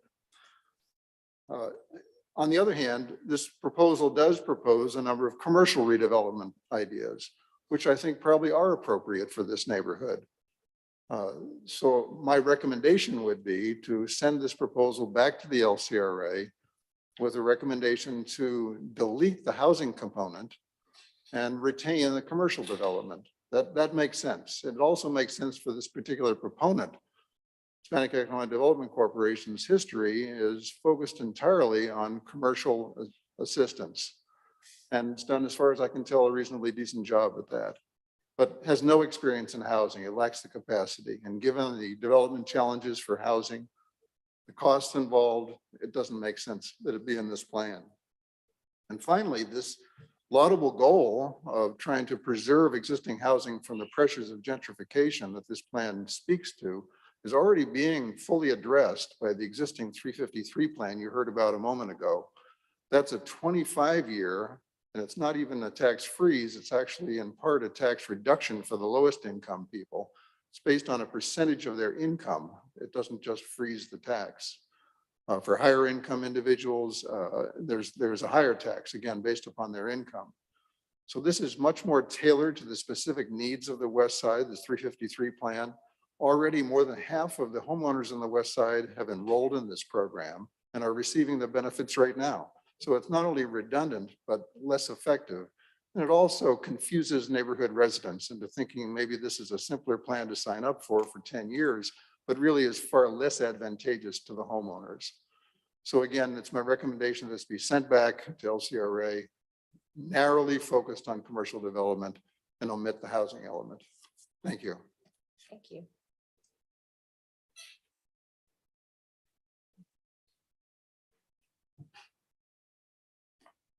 Honorable members of the City Plan Commission, I want to address you. And thank you for hearing us. I'm a resident of the West Side for 78 years, born and raised there, involved in the community for 60 years. Can you give us your name and address for the My record? name is Robert Hernandez. Thank you. Spent a few years in this chamber. First thing I want to do is say, nobody here that's testifying against this are poor people. We spent our life helping poor people. We backed the 353 plan for that purpose. And we have the majority of the homeowners, most of them, over half of them under poverty level in our program. What concerns me is a number of things that are in this program. One is that they want to address housing. We have Westside Housing Organization, 50 years old, funded by the city, that has completely turned around our community, took over public housing and made it market rate public subsidized housing. It works. It turned our whole community around. We've been a Mexican community. My family came over here in the 1900s, my grandfather, and Kansas City Southern went and picked Mexicans up at the border along with Santa Fe. They brought them here. They worked at the railroad there. They finally moved into some of the poor housing there. And this has been our community. It's a Mexican, and we fought hard. We have highways galore running through our community. We have 2 conventional public housing units in this small area. We've had to fight everything, and it's been impossible. I mean, we've had drug lords, we've had people like that, and our families have been scared and fought back and have won this community. And now we come up with this, and we wouldn't be here today if we had the courtesy of a public meeting in our community. It's a simple courtesy.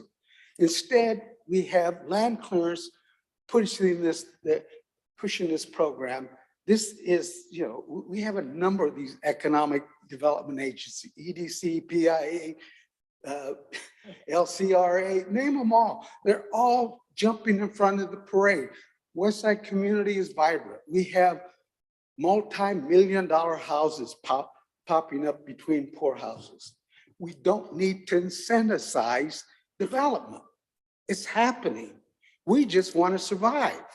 And this is a method of not surviving. We're creating a land trust. We have one of those. They want to do a housing program. We have a good housing program. We've been successful at this. And what we have experienced, what we're experiencing is land. We did a 353 to try to say, we've seen this tax burden coming down. We got ahead of it. We came here to the city. We volunteered. We raised our own money. We had law firms volunteer. It's a unique program. It works. It's helping poor people. And now we have some of these agencies trying to jump in front of the parade, saying, we're going to save you. We don't need to be saved. And what we're looking at right now is that incentivizing some,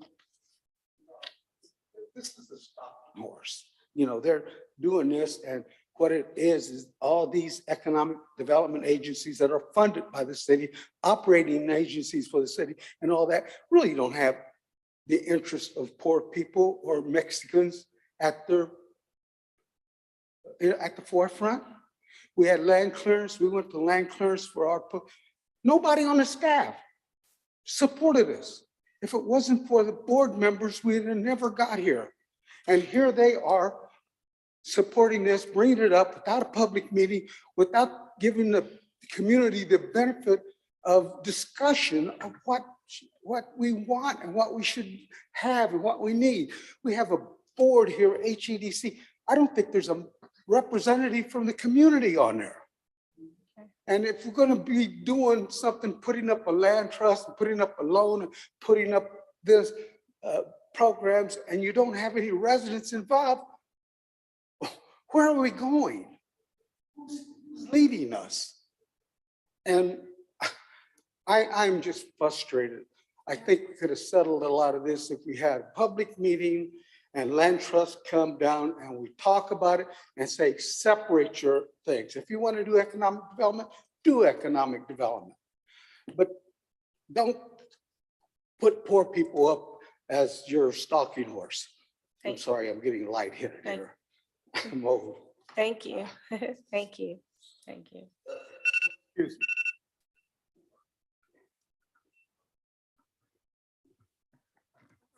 Good morning. My name is Colleen Hernandez. I live at 2121 Jarbo. I've lived on the west side for 21 years. My view is before you seriously consider this plan, you really need to take a careful look at the proponent of this plan. Now, there's an applicant that is EDC and there's a proponent that is HEDC. I've read this plan a dozen times, not a dozen, 3 or 4 times, and it's abundantly unclear who's going to do what. To whom are we giving the power to make these changes in our neighborhood? And the fact that as an active member of the West Side Neighborhood Association, we were misrepresented in line 3 of the plan, that doesn't build my confidence that we could have a working relationship with whatever this partnership is. My colleagues have described some issues with HEDC that all point to the fact that our community needs an economic development nonprofit, which is transparent and accountable. HEDC is neither, which is why we need for the city to conduct or commission an audit and an investigation that answers basic questions. What is the HEDC annual budget? Where does the money come from? What does it spend on? What contracts do they have? What deliverables are they responsible for? Who's on the board? Where are their meetings? What are their agenda? Just basic questions that a community needs to know about a group that says they serve our needs. I would like at this point to put a finer point on one particular issue related to HEDC, and that is the settlement of a lawsuit in which HEDC lost to the plaintiff, Contract Services of America, Contract Services Corporation of America. I have the paperwork here for the commission and city staff, the petition for damages, and the consent judgment. The issue related to a proposed project at 2720 Jarbo, a large commercial building. According to the petition for damages, CSCA signed the contract in August of 2019 with HEDC and performed $302,530 of structural steel work. In March of 2020, HEDC informed CSCA that, quote, it had no funding to pay for the project, end of quote. Now, I'm a real estate developer, and I know before you dig the first shovel of dirt, you make sure you have your money in hand. You make sure the finances are committed and you have closed and the money is in the bank. Either Mr.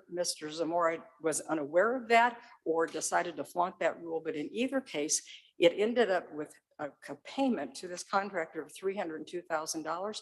And my question is, where did that money come from? That's a lot of money. Where did that money come from? Was that our tax dollars? Was that some charitable contribution? I think our community is owed answers, an audit and an investigation. Thank you. Is there anyone else in the chamber? All right, is there anyone online that would like to give testimony to docket item 6? There's one individual online, Lisa Guerra. Just give us a second. There's one more person. Thank you. Hello, my name is William Lona. I live at 911 Avenida Cesar Chavez, Kansas City, Missouri. I'm here talking in favor of the proposal. Unfortunately, a lot of the problems that the community has services things that you've seen this morning. Sometimes people will mistake conflict for competition. to have it all and no diversity. No regard for a difference of opinion or view. I've been involved with a lot of West Side activities over the years. I believe that this is another good tool for the community to use. We have been under attack based on forces from gentrification. We have been under attack of institutionalization and disinvestment of the community. We've lost schools, we've lost businesses, we've lost population. So one program may not be able to handle all of it. So why shouldn't there be one that can take the leftovers or the others that don't choose to have to go through one particular program? I don't know if I would like to have the title to my property go to another agency. So there's been some serious questions raised. As it is a good idea, they should be scrutinized, should be looked at to a certain extent, but not to throw out the baby with the water. We need this program in the community. It addresses certain things that the other program may not address. And there's no problem, in my opinion, about having more than one program. If one person wants to go to a certain program, great. If they want to go to another one as well. We need to focus on the main objective. This plan is a good tool for the West Side to use also to continue to survive. We need to maintain the cultural presence that we have in the West Side, in particular with Mexican Americans. And you can see that as you go through the area. We need to continue on with this program, and I recommend that it go forward. Okay, we'll now transition to those online. If you would like to give public testimony or comment, please raise your hand so that you can be recognized and promoted to a panelist. Lisa Guerra is first. They are connected. Yes, my name is Lisa Guerra. I reside at 2929 Jarbo Street. I'm a member of Sacred Heart Neighborhood Association, and I'm speaking on behalf. I approve of this plan. We need choices. And just to clarify all the confusion, everyone from the West Side is aware that Sacred Heart Neighborhood Association is separate, independent entity from West Side Neighborhood Association. They do not speak on behalf of Sacred Heart Neighborhood Association. And we have been addressing this plan for at least 2 years since before the 353 plan was passed. And there have been opportunities for public discussion. And I'm for this new plan. I do not want to participate in the original 353 plan. We need inside and outside repairs to be done in order for mostly our seniors to age in place. Fixing the outside does not help them fix their shower and fix other things that many people need. Also, it's not true that a majority have signed up for the 353. A majority are waiting for this to pass because they want a choice. And I see no reason why not to give people a choice to pick one or the other. So if somebody picked the first one, that's great for them. But why would you stop others that are waiting for this plan to be able to participate in this if it's a better fit? My family also came in the 1900s, and we do have our house, and I will never sell that house. And we look to improve it. We won't use it for an Airbnb, but we do need to do main remodels to it. And this would help us because it's a generational house. That house was rolled over in the 1900s by my grandfather for his grandmother when he first had enough money to repair it. I mean, to purchase a home for his family. And so that would fall in this as a homestead. And so I'm responsible for repairing that and maintaining and remodeling. And right now, my mother, who's 90 years old, lives with me. And so I'm making repairs to my own home to allow her to age in place with me. And Paul on the panel and Mr. Hernandez, they're well aware that my family has been here as well. And they're aware that we do have meetings at Sacred Heart Neighborhood Association. And this was presented under the bridge by HEDC. And I'm sorry that some of the panelists were personally attacking the organization HEDC and Mr. Zamora personally, and that would be a desperate measure to stop this. And I'm not sure why people would resort to that, but we do approve of this plan, and many neighbors are hoping for this to happen. And if you would have these meetings in the evening, you would have a better show of people. Many people can't leave for work unless they're retired. So thank you for listening to me, and please move forward with this plan and give us a choice. Lisa. Is Anna next? Anna Roseberg is next.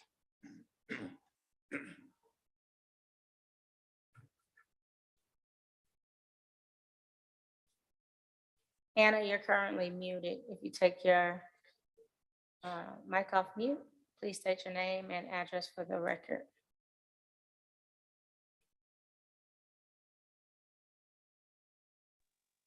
Yes, my name is Anna Roseborough, and I'm with Sacred Heart Neighborhood Association, and I'm the president. And I myself attend to the meetings with the 353, and it was very not coordinated right. It was just terrible. I was sitting on the stage with Rick Hernandez, and we had a shouting match. If you call that a meeting, that wasn't a meeting. And then I was walking out, and then I heard somebody say, I have a gun in my purse. I could stop all this mess. We don't agree to meetings with a gun, like say, hey, we got agreed to this 353 project. So anyway, beside that, my family's been here since 1800s, and we have still a house still yet. And I've been here in the West Side all my life. I was born and raised here, and my main name is Ramirez. And golly, I go for this urban renewal. And then also I have my people come to me, my neighbors come to me, ask me, what is this 353? Or why are they charging me $40 on top of what I'm doing? Why is the fees doing this? I don't know if they have a fee to operate this 353, but that turns me off because I'm on a fixed income. I only receive Social Security, and that Social Security has to do my utilities and my food and my taxes and everything. And it's just not, I guess, gives me like $50 for the month to live on. And that's not good. And I hope you let us make another decision, have another option to go with besides the 353. We need to have choices. We let people have choices on this. And also my husband wants to speak on this behalf too. Just one moment. Hi, my name is Jerry Roseborough. I live at 2721 Jarbo Street. Bob Hernandez, Rick, and Colleen, Mike Duffy, they all know we attended their meetings. I went to one over here at the Guadalupe Center, and I raised some concerns, and I got verbally abused by Bob Hernandez. I think, we went to another meeting. They told me, called me up in advance, say, we don't want you speaking. Huh, why? Because I'm a member of the community? Or because you're white. Or because I'm white, I don't know. But anyway, we went to this next meeting. My wife alluded to it. It was a meeting to get the president to re-elect a president of the Homeowners Association. So what did they do? They brought all their cousins and relatives, and if you spoke, they hollered you down. They had a sham vote at the end of it. Everybody's hollering. Mike Duffy says, "I believe that's a go." So thank you. Your comments have been, excuse me. we really want to refrain from calling individual names and making accusations about character. Your comments have been heard. We understand your position. Thank you so much.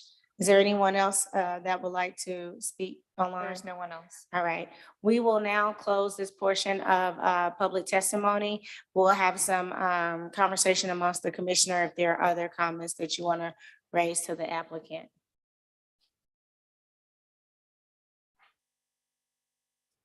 I'm ready to hear the applicant respond to some of the. Okay. Yes, I don't know what to say, but I apologize for my community. As you can see, the pain and threshold of what's taken place in our community under gentrification and multiple leadership roles and ideas is it's complicated at best. HEDC was founded in 1993, and it was founded under a commercial redevelopment project called the 2500 Southwest Boulevard Business Park. Today it's called the Westside Industrial Business Park. Can't just live on creating jobs in the community without creating affordable housing. We've been awarded 3 rounds of funding for a 9 townhome project located on 29th and Bellevue. It had came before the CPC a year ago, just about. And the 9 townhome project, we're taking a land bank property and we're reinvesting private funds as well as some city funds. We have the Housing Trust Fund who believed in our program, who audited our financials to ensure that we can make this project move forward. Coming out of the pandemic, we know minority, low to moderate income communities are at risk. If we're going to rise all tides, we got to rise all tides throughout the community. Not one organization has the answer. As a CDFI, as a CDC, we've been able to reimagine what that looks like by the guidance of the previous administration and this existing administration to continue to put together a master plan that reflects the community voices. This is why we're here today talking about how do we preserve the community. This particular plan will be managed by KCEDC. They do all the qualification work, not a nonprofit organization within the community. We simply help. We help with the translations and languages that's necessary and that help compile the financials from the individuals who can't do it themselves. Our next involvement with it would be to bring in participating programs. We had hoped at best that we would have partnerships with the whole people, the whole person, Christmas in October, and even Westside Housing to meet the minimum requirements to do the interior or exterior fixes to these homes that a lot of folks want to get done. Another component that we're working with is how do we reimagine what this neighborhood looks like if we lose the cultural fabric of our small businesses? And that's why it's included. There is a wording change in there that Ms. Hernandez brought up. It should be members of the Westside Neighborhood Association. I'm sorry, I didn't catch that. I do apologize. I don't misrepresent anyone in here, but we look at the structure of the community. Our organization has a role since 1993. We have multiple properties and we do community engagement projects. Does this project fill a void? That's the question. The but-for analysis that I spoke to on the 353 when it was approved, and I spoke in favor of the 353 project to protect the residents, long-term, short-term residents, those who want to live in our community. I'm not a big fan of the $1 million homes that come into our community. I'm not a big fan of someone who I've known since living in this community for over 60 years, making a decision to sell their home because of the taxes or because disputes within their families, and it's just a decision they have to make. We don't have schools in our community. We have a charter school. We don't have a high school. Things like this create a systemic challenge in our community. We're trying to be part of the solution, not the problem. I don't mind the personal attacks on me. I've been taking this for quite some time. The pandemic hasn't been perfect for our community. With that being said, the 9 townhome project breaks ground probably late November. It's designed for affordability with the great partnership we have with the city of Kansas City, Missouri, and the Housing Trust Fund and CDBG dollars. We have now put a capital stack to ensure that whatever savings we create in this construction is passed down to a long-term homeowner who wishes to sell their home to the organization or another organization that will modernize that home. Hence, the community land trust. The 9 townhomes will be placed in a community land trust. If there's a land trust in the West Side today, it hasn't been exercised on because many of the homes that were built previously by another nonprofit organization have been sold above market price after we've given them tax abatements. We are thinking forward and preventing that from happening. This particular plan helps us with that tool to stabilize the decision that long-term homeowners are threatened with. Do I sell or do I stay? We can provide them protection, and we can also use our community land trust to use a transfer of wealth and preservation of this community. They buy one of the new 9 townhomes. Our organization or another organization buys the existing home, we modernize it, it's in a land trust. So we're doubling down. Our goal is to double down 18 homes put in a community land trust for long-term preservation and affordability. That's the plan. This tool allows us to get there.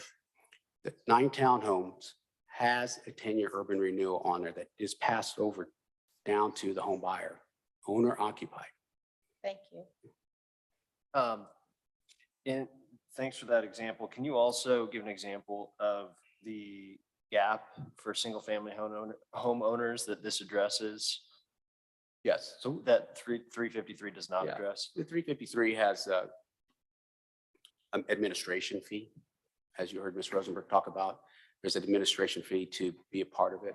Is that a replace of a tax that we would pay to the taxing jurisdictions? No, we're allowing no fees. The residents can just opt in. They work with the KCEDC to verify they meet all the criteria, and they have a 10-year tax plan. There are 5-year checks that we will monitor in partnership with the EDC to ensure that the house doesn't get sold out of the family, the house doesn't get sold or flipped into an Airbnb. There are protective measures in there. The gap is there's over 1,200 homes in the West Side, roughly. I think today there's 200 homes maybe signed up for the 353 plan. As you heard, many of the homeowners aren't in a position to consider signing their deed over to an urban renewal corporation to participate in the 353 plan. It's an educational issue. We're just trying to simplify it. Yeah, thanks.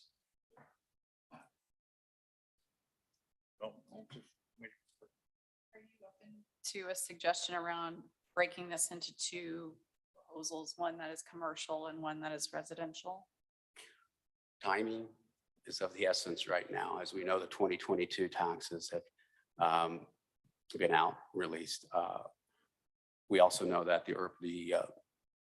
many of the small business owners who have property on the West Side, on Southwest Boulevard, on 17th Street, will be seeing an increase in 2024 based off of the assessment.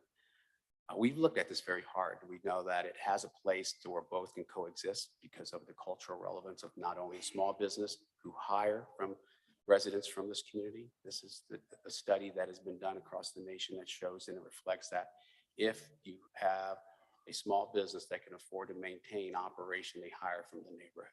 And we see that today.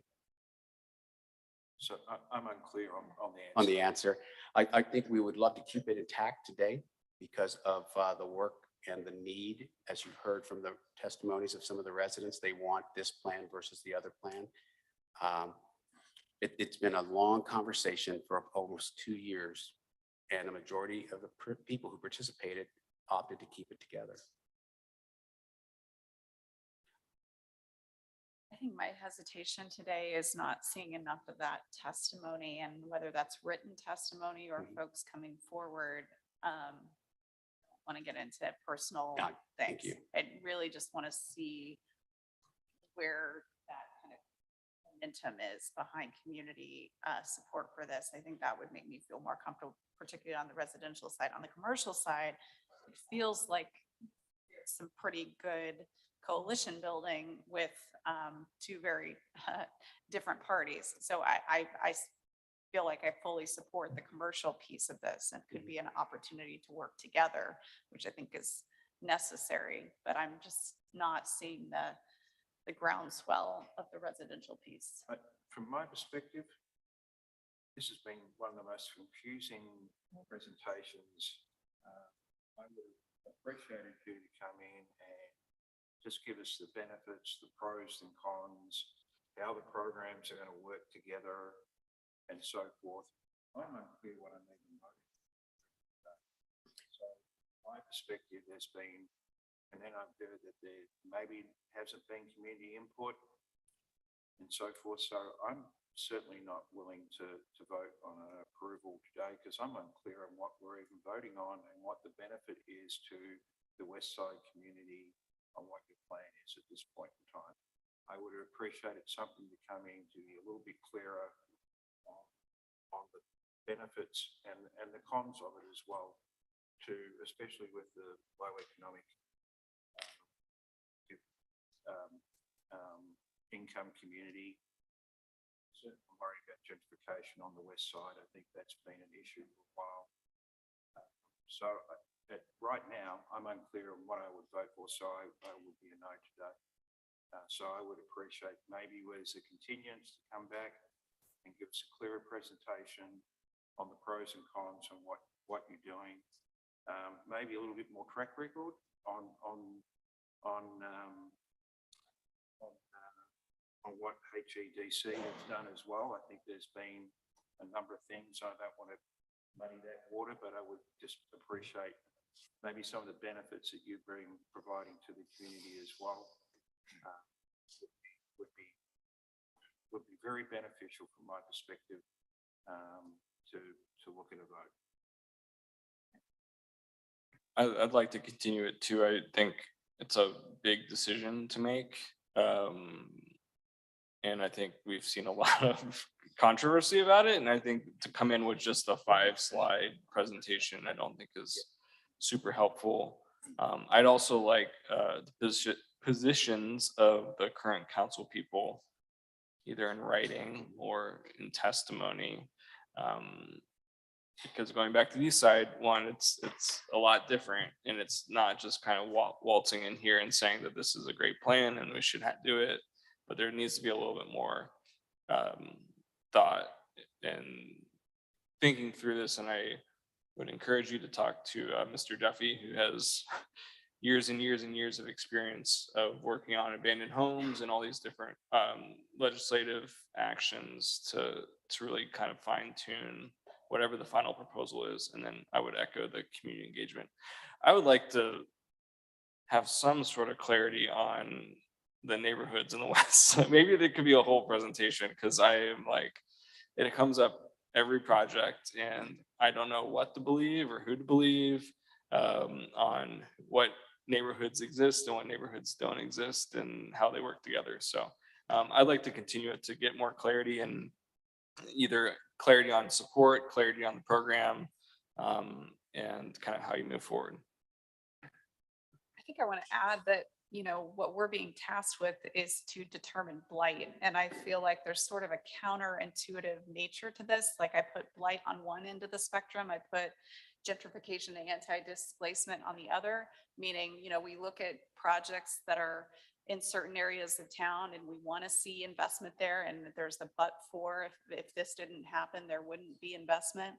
That's not the West Side. The West Side is seeing boatloads of investment. So in some ways we're trying to pump the brakes and say, how do we make sure people aren't displaced? So I don't know if this is the fault of the mechanism that we're all here to deal with, but to say, yes, we don't want blight, or yes, we don't want displacement, and by doing that, we're designating it as blight, seems completely counterintuitive to me. So I think I'm struggling with that notion as well. Well, I'm certainly struggling with what are we approving on? What's blighted? What's not blighted? Is it residential? Is it commercial? Is it the infrastructure that supports it? What I'm approving on blight today, if I even had from the presentation I've had. So I guess not to be president, but in any case, maybe we need a little bit of history here. HEDC, as I was mentioning, when it was founded, what I can tell you a little bit about it, because one of the greatest gentlemen in this city, Landon Rowland, who was chairman of the board of Kansas City Southern, a great citizen, contributor to the growth of this city, help fund. It became an issue because of the roundhouse. Y'all know what that roundhouse was? Where the locomotives used to go in there and turn around. A great big wire roundhouse. The tracks would move around so the engines could move around, you know, go another direction. But in any case, it became vacant for the longest time there on the west side. And Kansas City Southern decided to do something about it, and they did. But not only that, they decided to incorporate in the input of the community. It was founded HEDC for one project only. Economic development, we have the Hispanic Chamber of Commerce, who does quite well, helping people with banking loans, small business administration, and other things that, you know, related to the business community. There are no boarded buildings on Southwest Boulevard. Yeah, they may need some help too, but there are no boarded buildings on Southwest Boulevard. They are all occupied and doing well business-wise. On the housing side, well, blight under, I can be corrected if I'm wrong, on the definition of blight under the Missouri statute, if I'm correct, there is no definition for blight. There's a definition for blight. The Taj Mahal could be blight. Am I right or wrong? Sorry, I'm having a little The trouble hearing you. definition for blight under the Missouri statute. But in any case, You want me to tell you what the definition is? Is that what you're asking? definition. But in any case, That is what he asked. this proposal, and myself, there's a lot of things you all don't know about me, even people close to me don't know about me. It's a condition of employment. I had to hold acute clearance. Most of you may not know what that is. That's the highest clearance you can get in this country as far as security. It's a condition of employment. I did not have a private life of some kind, you know, because of that condition. But I thought we could keep secrets. It was not until we received the docket here at the end of the week that I saw this proposal.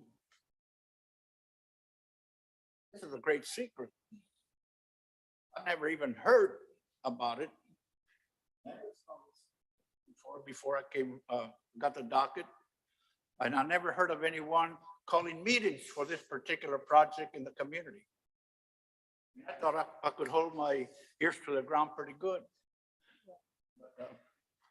And it appears too by these other documents, the proponents and proposals of this program, HEDC, apparently cannot manage its own programs and own business, but want to manage the entire neighborhood. So therefore, there's no question as to how I would vote unless the commission recommends something else. But at this time, because of the absence of civic input, I'll have to vote no at this time. I think that the commission is at a crossroads of maybe wanting to continue to have a more detailed presentation. I noticed in the staff report, it doesn't say that public engagement is required, but I think it's just like the right thing to do and to be. Something of this magnitude. Right, I hear the applicant saying, hey, we've come to West Side Housing and trying to get on the agenda, but you can't create a public meeting. We see it on all kind of projects where it's required that the applicant hosts a public meeting, they advertise it in newspapers. I would encourage you to do it for goodwill, to have an opportunity for people to express some of their concerns. And then, as some other commissioners have highlighted, come back with a very clear, direct presentation. So the commission is really mindful on what we're being asked to do. I think it's really important when as a project of this scale, a plan of this scale, to have the city council's input. I know we are not the final authority, they are, but it would be helpful to us if we have that before you come back. So I think for us, it's what date would you all feel comfortable continuing to? Do you want to October 17th, so it provides some time for the applicant to, you know, advertise and host a public meeting? Or later? I would like that. I mean, if I look through the docket, There's like 5 to 6 pages of residential. I don't know, they're all residential, but they're addresses. And not to have that queue, to have that, for us to do any approval today and not to have that input from the community makes no sense to me at all. I think I'll go ahead and make the motion in a minute to continue to October 17th unless people feel otherwise. I think if we were voting on the information on page 7 of the renewal plan, and if that was really communicated, and I think if members of the public understood the information on that plan in a succinct way, I don't think we would be having an issue today. I do think this is providing a good tool to a lot of people that does not any other tool mutually exclusive. It does not exclude anyone from doing anything else. It does not preclude anyone from being able to do anything else. It's just adding an additional tool for people to enjoy a tax abatement to avoid the property tax increases. So I think that it is a messaging issue, and messaging issues can be just as important as substantive issues.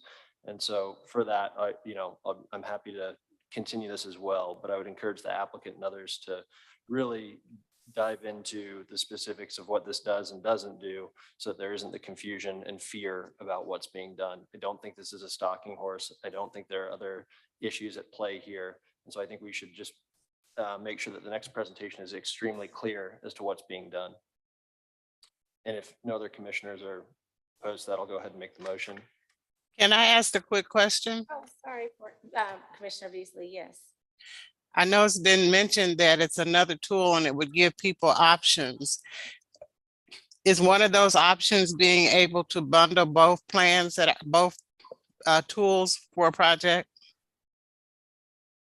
Is there an opportunity to bundle both plans or options for a project?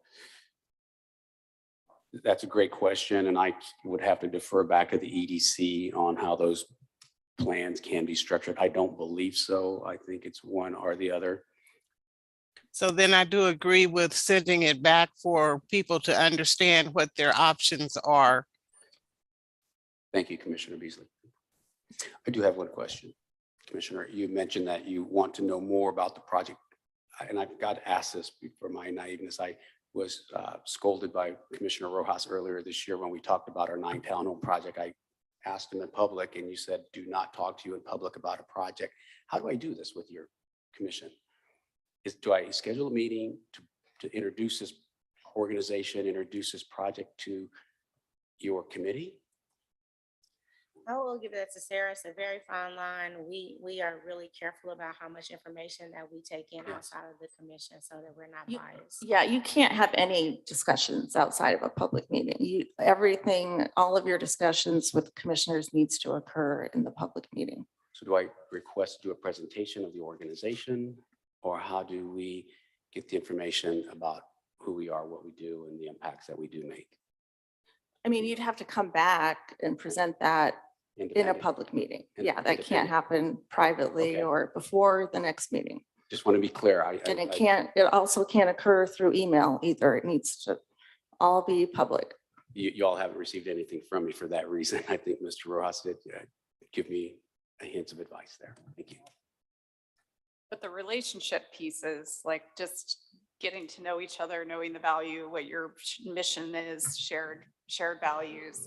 I mean, that's all something that you could have as building up to what ultimately would be a project. But as Sarah mentioned, nothing project related.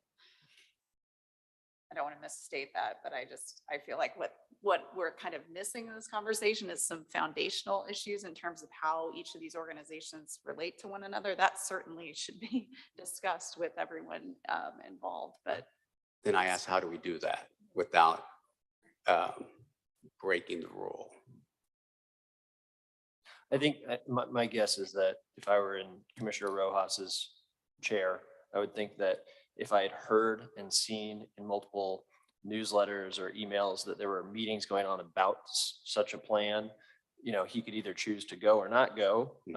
But then you would have been aware of it. And so it wouldn't have been a surprise today without knowing the details of the plan. It would have been very much in his, consciousness and awareness that for the past few months, the community has been gathering and discussing something. But for the But to be remaining clear, bodies- if you're attending meetings about the project, then that's ex parte. For the remaining of the commissioners, to know our organization, to know the work we do as a community development corporation funded by the city of Kansas City, Missouri, CDBG program. How do I communicate this to you all? I think I heard that, we're a small organization, working nimble, doing things in the community. Well, And I don't want to like derail Yeah. our conversation and vote. I think that's certainly Yeah. something that can be provided offline. Okay. But I think there's one thing to talk about an organization and share that via email versus being specific about a project. Okay. And what Sarah's referencing, I'm sorry, our attorney, Ms. Baxter, sorry to call you Sarah, is that we have to be extremely careful that we are not listening to a project. But if you're talking about, how you're founded, Thank what you. your mission is, and what parties you work with, I think that is different and can be sent. And for clarification, you could submit a memo as a part of the staff report for this hearing. So that could be about your organization, yourself, and that's also how they would be able to review the information. Okay, thank you. I got it now. Bill, I move to continue docket item 6 without fee to October 17th. Second. The movement second, Bill, will you call the vote, please? Allender, Aye. Baker, Aye. Beasley, Aye. Enders, Aye. Hill, Aye. Rojas, Aye. All right, it's been approved to be continued October 17th without fee. Thank you. Thank you all. All right, I just want to check in. I know Kobe around 11 will say, if we have 4 more cases to hear, do you all want to take a lunch break? Can we, I know we have a quorum on 2, Okay. and I have to leave around 12:45. I need to leave about 1:30. Okay, so do you want, is quorum on 2? Do you want to hear 2? I'd like to And hear take a break. 2, just to make sure that we hear it, and I think we had recommended just a small change for that one. Okay, Does that work for everyone? right. so number 3. Just to make sure that we don't leave them stranded if things. For docket item 3, also a quorum. Number 2, Thank you. now we'll be hearing docket item number The 2. Main Street. Can you, I think we only need 4 commissioners. Sorry, I'm just saying there's also required quorum for docket item number 3. But I think there may still be enough commissioners if Commissioner Baker has to leave. It You're wasn't saying listed there is a on the. quorum for docket item number 3? Yes, correct. Includes who? Trying to look it up. I believe everyone who is in this room, so not Commissioner Beasley. All right. Let's hear docket item, let's go through 2. and can we have the room cleared to reduce audio disturbance? You can take your conversation to the hallway. Thank you. We have docket item number 2. This is case CD-SUP 2023-00037. It's for the Gillum Plaza self-storage. This is a request for a special use permit for self-storage within an existing building. The districts are M1-5, this is an industrial zoning district, and B4-5, which is commercial, on about 2.7 acres, generally located on Gillum Plaza, north of Lindman Boulevard and south of East 31st Street. Larissa Chomby is the staff planner attached to this case. Can I ask a quick question on this? You said requires a quorum. Kobe is listed in that. It's okay. The 5 are still, okay. So you still have enough? I mean, as long as you have at least 4 people that were on the quorum, you're fine to proceed. Okay, thank you. Right, this application, I'll share my screen real quick, is for the special use permit at 3122 Gillum Plaza. The quick refresher, this is the location of the site. The applicant is seeking approval of a special use permit for a self-storage facility in an M1-5 district. The reason it needs that special use permit is due to the proximity to a boulevard on Gillum Plaza. At the previous CPC hearing, it was recommended for continuance in order for the applicant to add more retail or mixed use aspects to the east side of the building. Some additional sentiments that were expressed at that meeting were additional transparency on elevations. The glazing should be true glazing, added eyes on the street, the pedestrian corridor along Gillum Plaza, and visually open to the public. And so the applicant did submit a revised floor plan for the project. And you can see on the east side of the project, they've added approximately 3,042 square feet that'll be used for a co-working suite on the northeastern side. And this includes clear windows, and I'll try to, so this was, this is the east elevation as you saw it previously. And if you can see my mouse, these are what has changed, and I'll show the new one. So these are now true clear windows, and I'll just zoom in just so you can take a look. So they've also added additional signage, and they also removed, the English ivy on the west side and are proposing Carl Forrester reed grass, as was also requested by the commission at the previous meeting. And I did have a quick correction in the staff report. It mentions 3 access points off of Oak, and then this west side, there's a 4th one right here on the north side of the building. So just a quick correction that there's 4 access points. And with that, staff's recommendation has not changed. It's still a denial for this special use permit.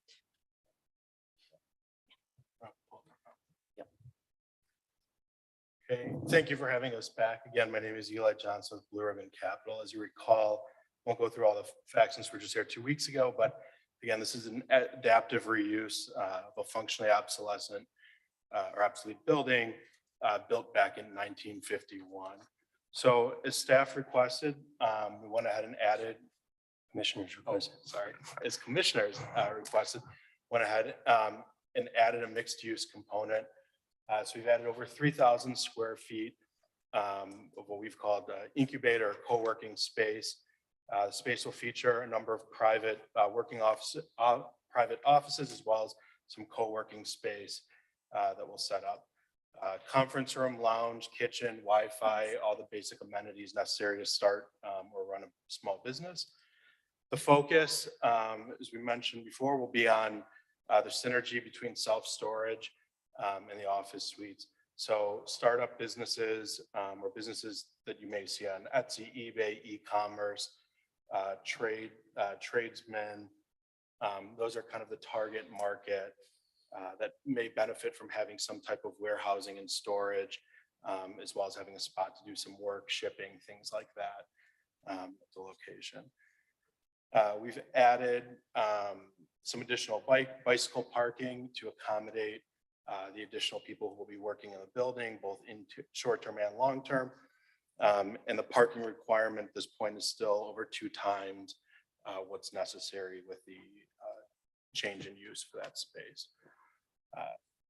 On the screen is, again, a model floor plan. It may change a little bit as the market for the space is a variation between some people who seek private offices and some that want these flex, renting a desk or a hot desk, they call it sometimes. This is a sample floor plan that we intend on using. Next slide, again, it's been covered, but we've went ahead and removed the glazing and replaced it with clear glass. So it'll be better lit from Gillum Plaza. Again, just because it's come up multiple times, we have incorporated into the design the pedestrian safety devices, the same ones that you've seen in other parts of Kansas City. Again, 417 Grand Avenue is almost the exact same situation, built up to the sidewalk with multifamily directly across the street. So we hope that should solve any remaining issues as far as pedestrian safety. And finally, at the last, almost finally, at the last hearing, there were comments regarding the ivy and what that could do to the historic brick. We went back to the landscape architect. We've come up with another alternative, which is this Carl Forster reed grass. It's tall grass that will break up some of that long red brick facade. So it's a little bit more aesthetically pleasing should the townhomes ever get built on Oak Street. And then finally, we had just one request. Again, otherwise we're seeking no variances or special requests or deviations. But there was a condition, number 6, that the special use permit has a limited life of 3 years. We asked that be taken out, as that creates a significant hardship in terms of being able to finance a project like this. We've got a multi-million-dollar investment in this project, and just about every single concern that's been raised by staff or the commission at this point, I think we've addressed and met all city code standards at this point. So welcome to have any of your questions. Hopefully we've addressed all of your concerns, and we're really looking forward to moving forward with this project. I'll just say thanks for working with us. I think you'll find that those spaces will probably be highly valued because they're probably more affordable than other co-working spaces in there. Yeah, we did some surveying on some of the pricing. The goal is to be about 40 to 50% cheaper. Yeah. Than some of the co-working spaces. Mainly they're more concentrated in downtown. Yeah.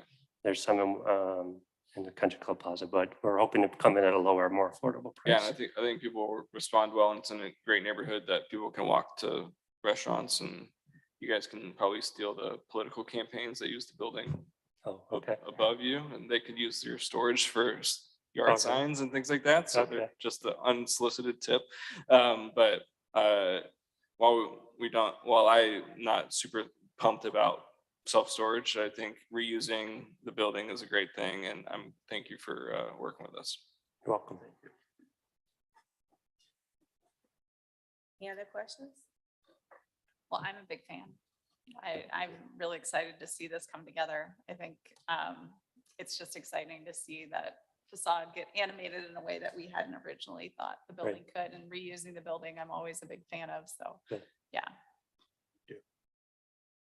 Okay, well, we'll open it up for public testimony. Is there anyone in the chambers that would like to give comment on docket item number 2?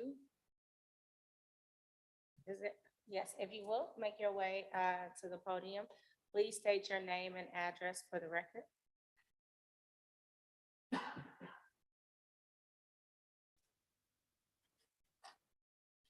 My name is Audrey Navarro with Clemens Real Estate, and my address is 1 East Armour Boulevard.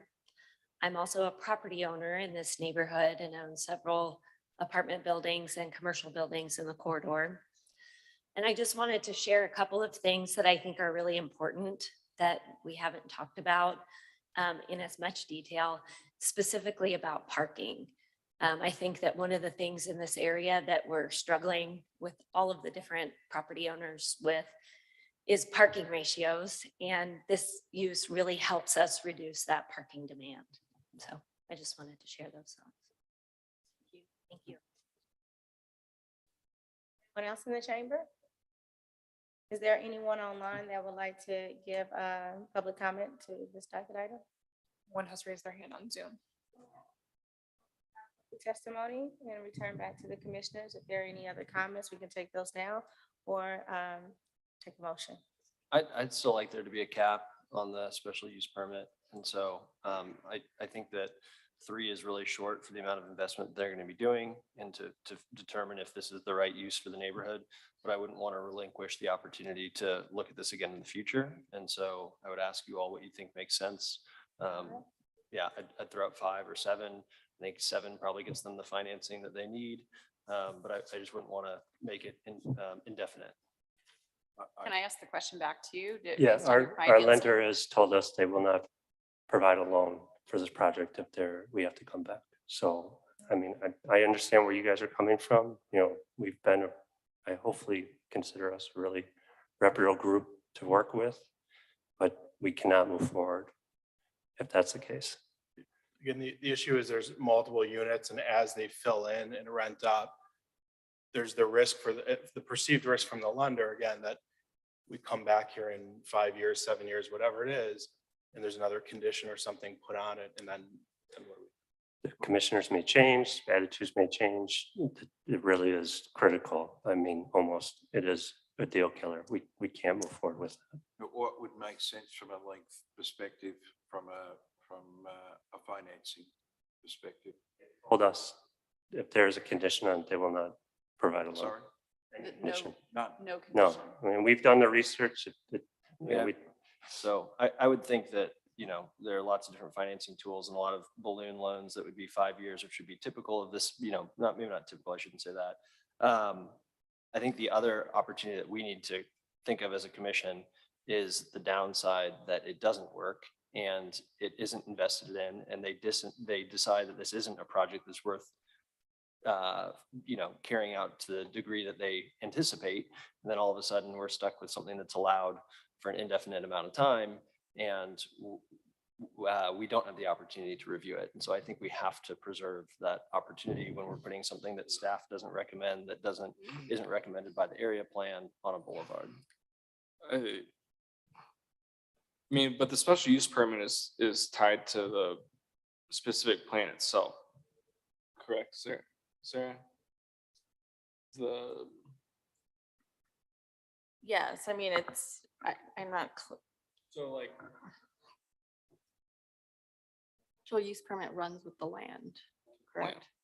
Correct. okay, And any conditions, you know, a violation of any conditions associated with that would be a basis for revoking it. yeah. I'm not in favor of the time limit. I mean, I think it's an investment, and we don't do the same thing for other major permanent structures. So I hear what you're saying, and I'm generally on board, but I don't.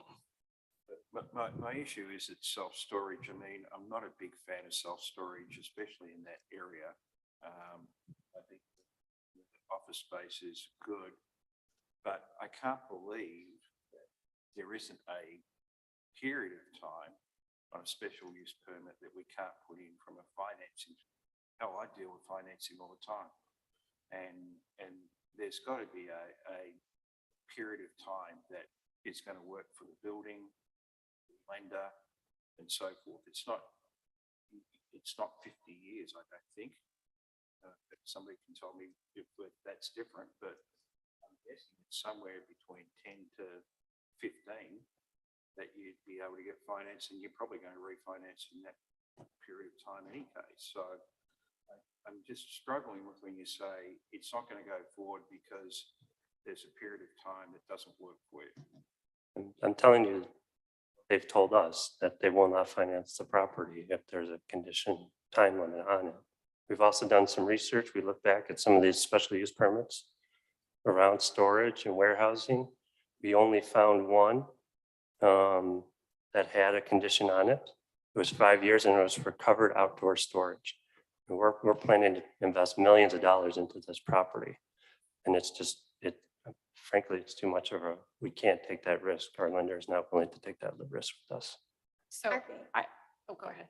So I was gonna say, you know, I would say maybe 10, but with the staff recommending denial, it's hard for me to like, you know, say indefinite when our staff is coming to us and saying to deny the project. I mean, we are doing a roundabout on that. But the denial is, I think the applicant did a good job at the beginning that say the denial is about the boulevard and parkway standards, but most of those boulevard and parkway standards have already been broken for the existing building. And I feel like it's an undue burden on the development, and Well, I would disagree. In my mind, there's got to be a financing plan in place with the lender, whether that's a 10-year, 15-year, 20-year. It's not indefinite at the end of the day. I mean, no financing is indefinite. So my view is I'd be happy to go ahead with the project with a special use permit that maybe reflects what the lender requires from certainty of their loan. I think that's fair. But just to have an indefinite, no limit on the special permit in a self-storage in that area of town, it stretches it for me. Yeah, if it's a really good project, someone will finance it. And if they won't, maybe it's not the right project for us to put on a boulevard in a really dense mixed-use area and throw away the opportunity to look at it again. So And I would just, And I do appreciate the developer coming back with the different plans after we had given them some direction last week. So that's not lost on me, but I'm struggling with essentially no limit on the special permit.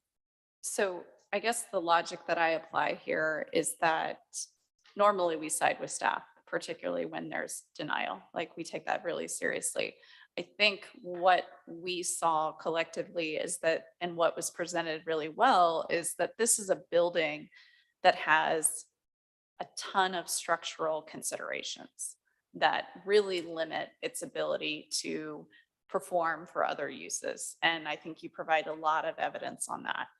I think that if that is the case, if we sort of have this embodied piece of infrastructure that is not moving, it's sort of a rock in the middle of this midtown corridor, how can we make this rock like the most activated thing that it can be? Because the alternative is demolition. The alternative, from my perspective, is a lot of money and energy and getting rid of that, building something new.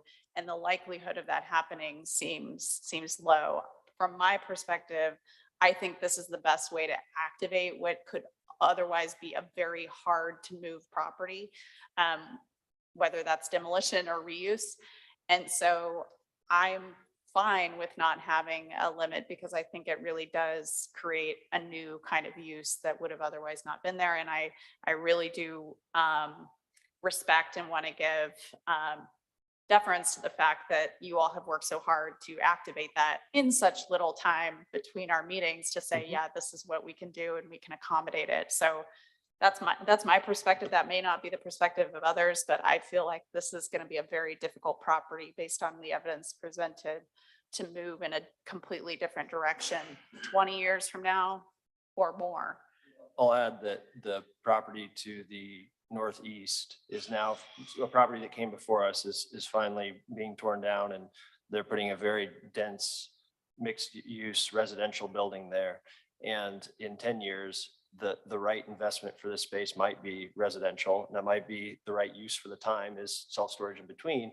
But I don't think it makes sense that there are situations in which commercial properties end up underperforming, and instead of relinquishing the property for a better and higher use, people sit on the property for an indefinite amount of time.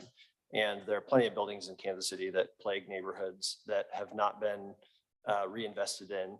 And I just don't see why we would, when there's already a requirement for a special use permit, why we would provide someone that special use when it's not a proven vetted use.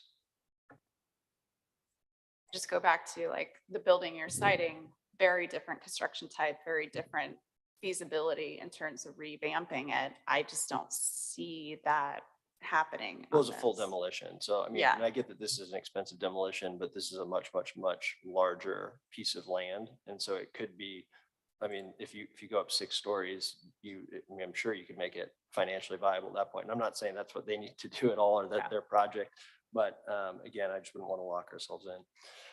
I guess I'll go ahead and make a motion, and then if the commission doesn't like the special use permit, we can try another motion. So I'll go ahead and make a motion to approve docket item number 2. So despite the recommendation of denial, motion to approve or recommend approval for docket item number 2, revising condition number 6 to a period of 10 years.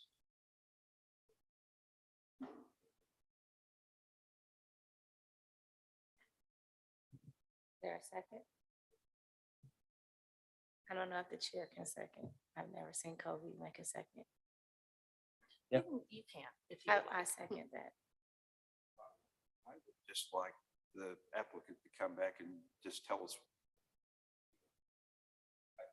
I struggle with, let me say, it's not going to work regardless of what the length of the special permit is. And that makes no sense to me at all. Can address it. I mean, again, at some point, you're gonna come up to that time frame. Maybe it's on the refinance, but if you're a lender, you're putting out multi-million-dollar loan, knowing that there's 1 or 2 years left before we come back and potentially the rug.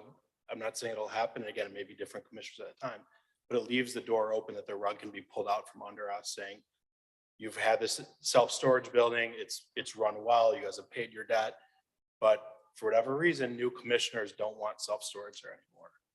How can you as a lender put up multi-million-dollar loan knowing that that's a possibility? And that's the feedback we've gotten from the lender, saying at some point, we're gonna come up against that time frame. There's a ton of other conditions put into here in terms of hours of operation, how we run the business, parking, traffic, et cetera. City has code enforcement if we deviate in any way. I think we've shown that we're day one. Our first conversation was Blue Ribbon is a good neighbor. We will be a good neighbor. And I think that if we do deviate from that or those issues that may come up in the future, there's a mechanism for the city to enforce them, both in terms of what's in the special use permit that's already being written in, as well as other code enforcement. Future commission determines it's not right to renew it. I trust those appointed people to know what's right at the time. And so I don't think that I know better than someone else in 10 years from now who has better context, what's right and what's wrong. And there's nothing that precludes the applicant, if they're refinancing in 5 years, to come before this body in 4 years and say, we've been a great neighbor, we've executed on everything we've done. We would like a special use permit to be extended another 5 years or to be indefinite, so that way we can refinance. There's nothing that precludes them from doing that if they're doing a good job. We have a motion that's been second. Do we want to, Jill, you want to call the roll? And just to, the motion is to approve the project with a 10-year special use permit.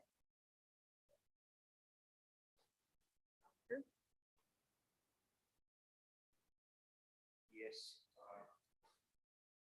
Baker, No. Enders, Aye. Hill, Aye. Sadowski.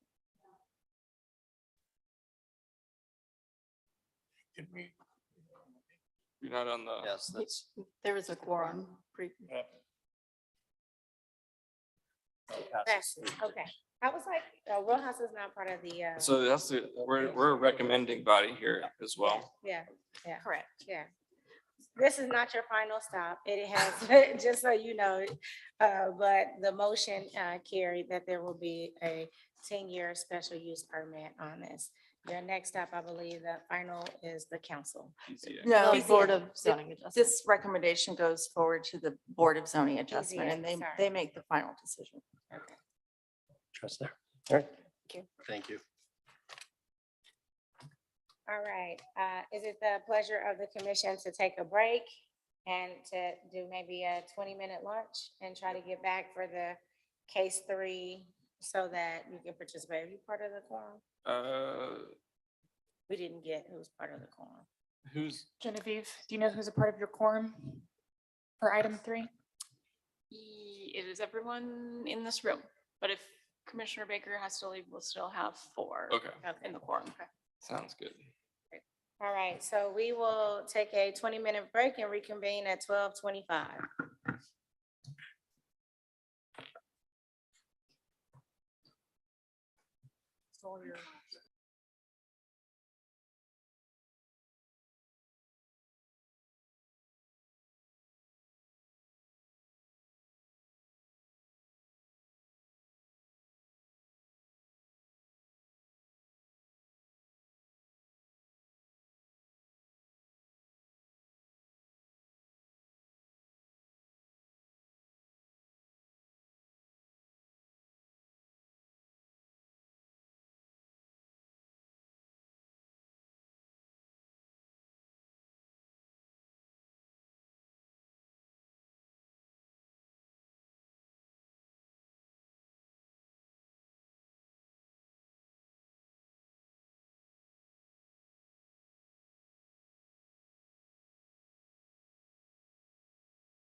reconvene. All right, I think we're ready to hear docket item number 3.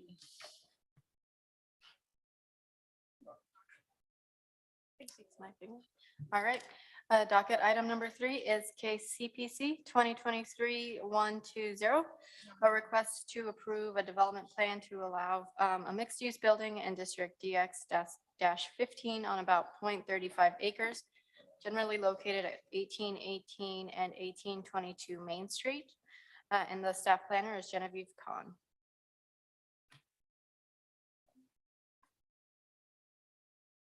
Good afternoon. So the commission, the quorum that is here right now heard this case for the 1818 Main Apartments at the September 5th meeting. I just want to show a few site images just to jog everyone's memory, and then I'll hand it over to the applicant and the revisions that they've made based on the requests of the commission. So again, we're looking at 1818 Hey, Genevieve, Main Street. can you share your screen? Yes, I will do that.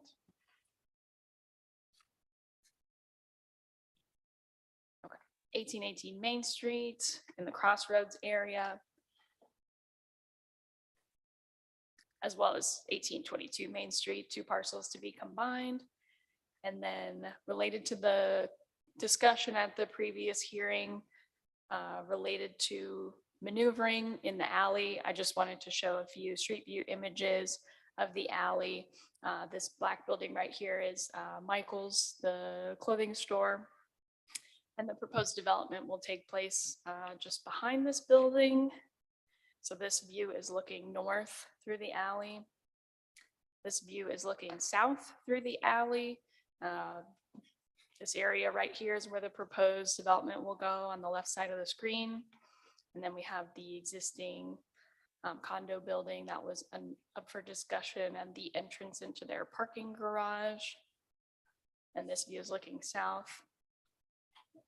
And then here's another, just a little bit closer up view again of that driveway that was up for discussion, again, looking south in the alley. So I will pull up applicant's presentation for them to update on their changes.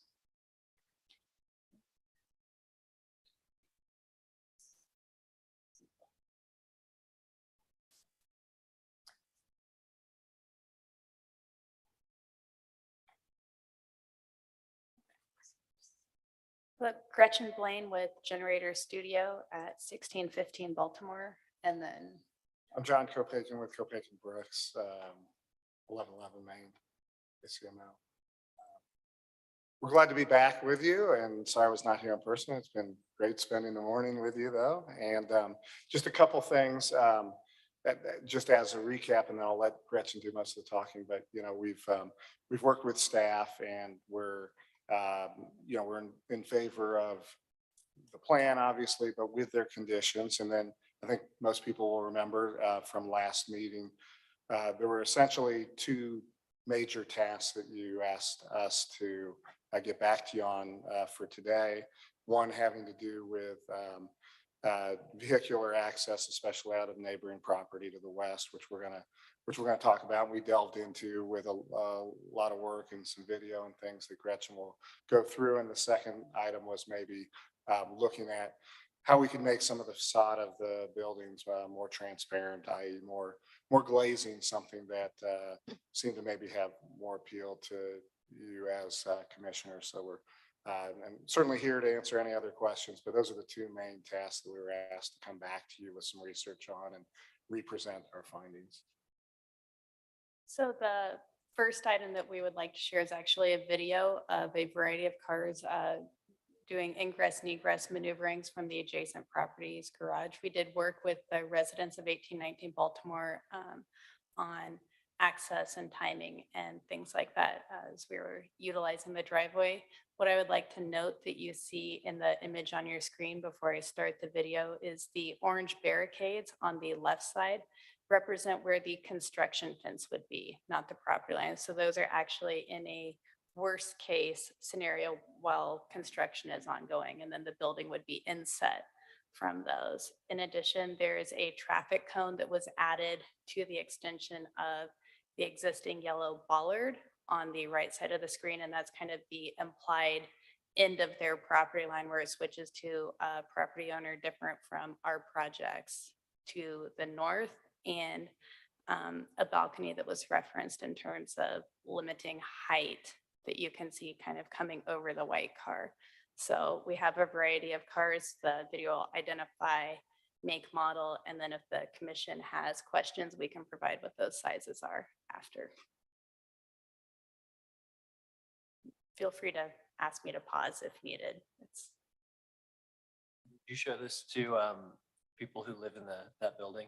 We did. So several residents from the building were also present while we were doing these turns. And as part of it, there was 2 residents from the building who actually exited and or entered at the same time.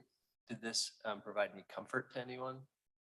I believe it did, but there are some residents who are here. I'll let them speak on their own behalf.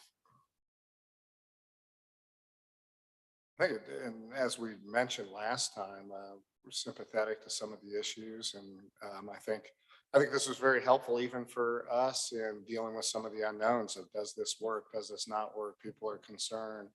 Are the concerns justified? I mean, it's a tight area, but I think what you'll see, and there was also some concerns that, hey, we picked a standard car, and what about bigger cars? What about cars that are already there? Forget what standard. So we looked at a number of cars that are actual cars from the residences and brought in some other vehicles, as you'll continue to see, of different lengths. And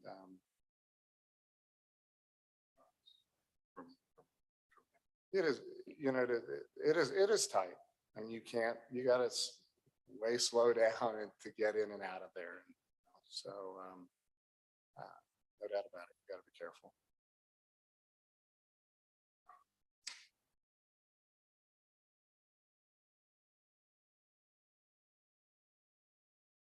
So this car is one of the residents of the building that while we were there requested attempting to drive. Yeah, so it seems as though entering, because typically someone would swing left to go right there. Someone would swing across effectively the property line of the alley to make an easier turn in.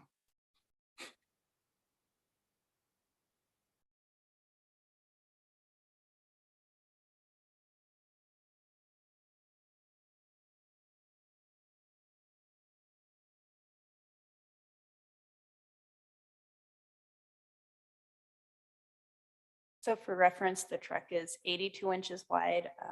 And speaking with some of the building residents, it sounded like one of the widest vehicles that's currently parked in the garage would be a Jeep Gladiator, which appears to be 74 inches wide.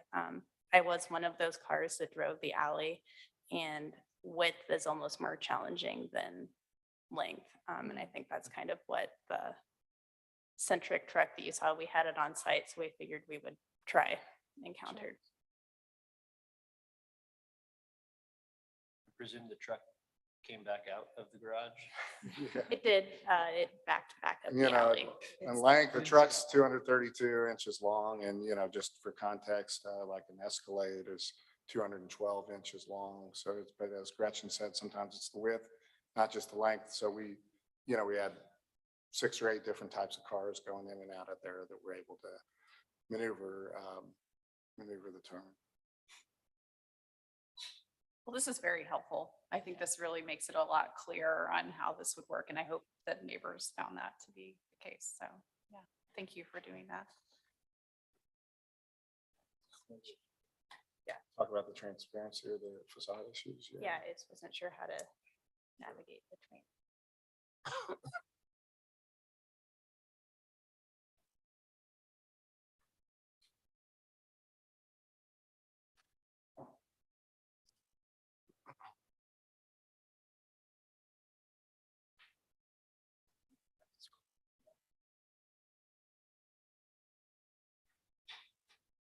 So the other comment, as John mentioned, that we heard was concerns about the transparency along the Main Street facade, most notably. And so we have addressed that. I'll be able to highlight when we get to the flat kind of 2D elevation more where we have added additional windows and articulation to that facade. The other part that we wanted to note is frequently the perception of this building that will actually occur is not the ability to see it in a flat 2D elevation. It's kind of an oblique perspective as you look north and south down Main Street, especially if you're on the streetcar, if you're interacting with it as a pedestrian in other ways. So this is the view looking north on Main Street from the corner at 19th with the building added in.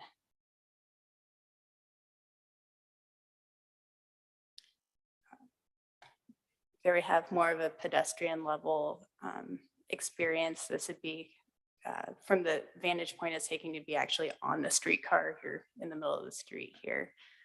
But I can start to highlight some of the changes we have made. We have added brick along more of the lower portion of the building. We've extended the green wall portion up further. And then there are several rows of windows, one being here where you see the mouse and the next one slightly further south that we've actually enlarged quite a bit from where they were in the previous rendition.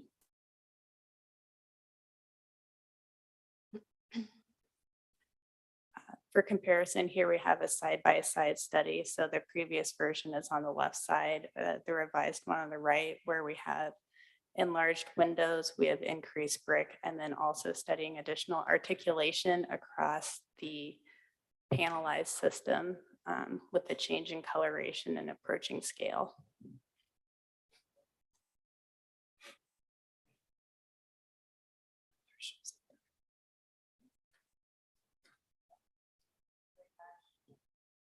North elevation, again, further looking at articulation within the metal panel system.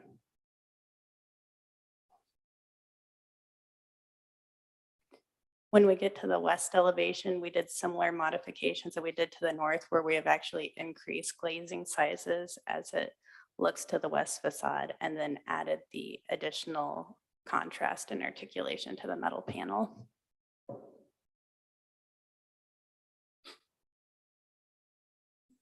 And then the south elevation is similar to the north.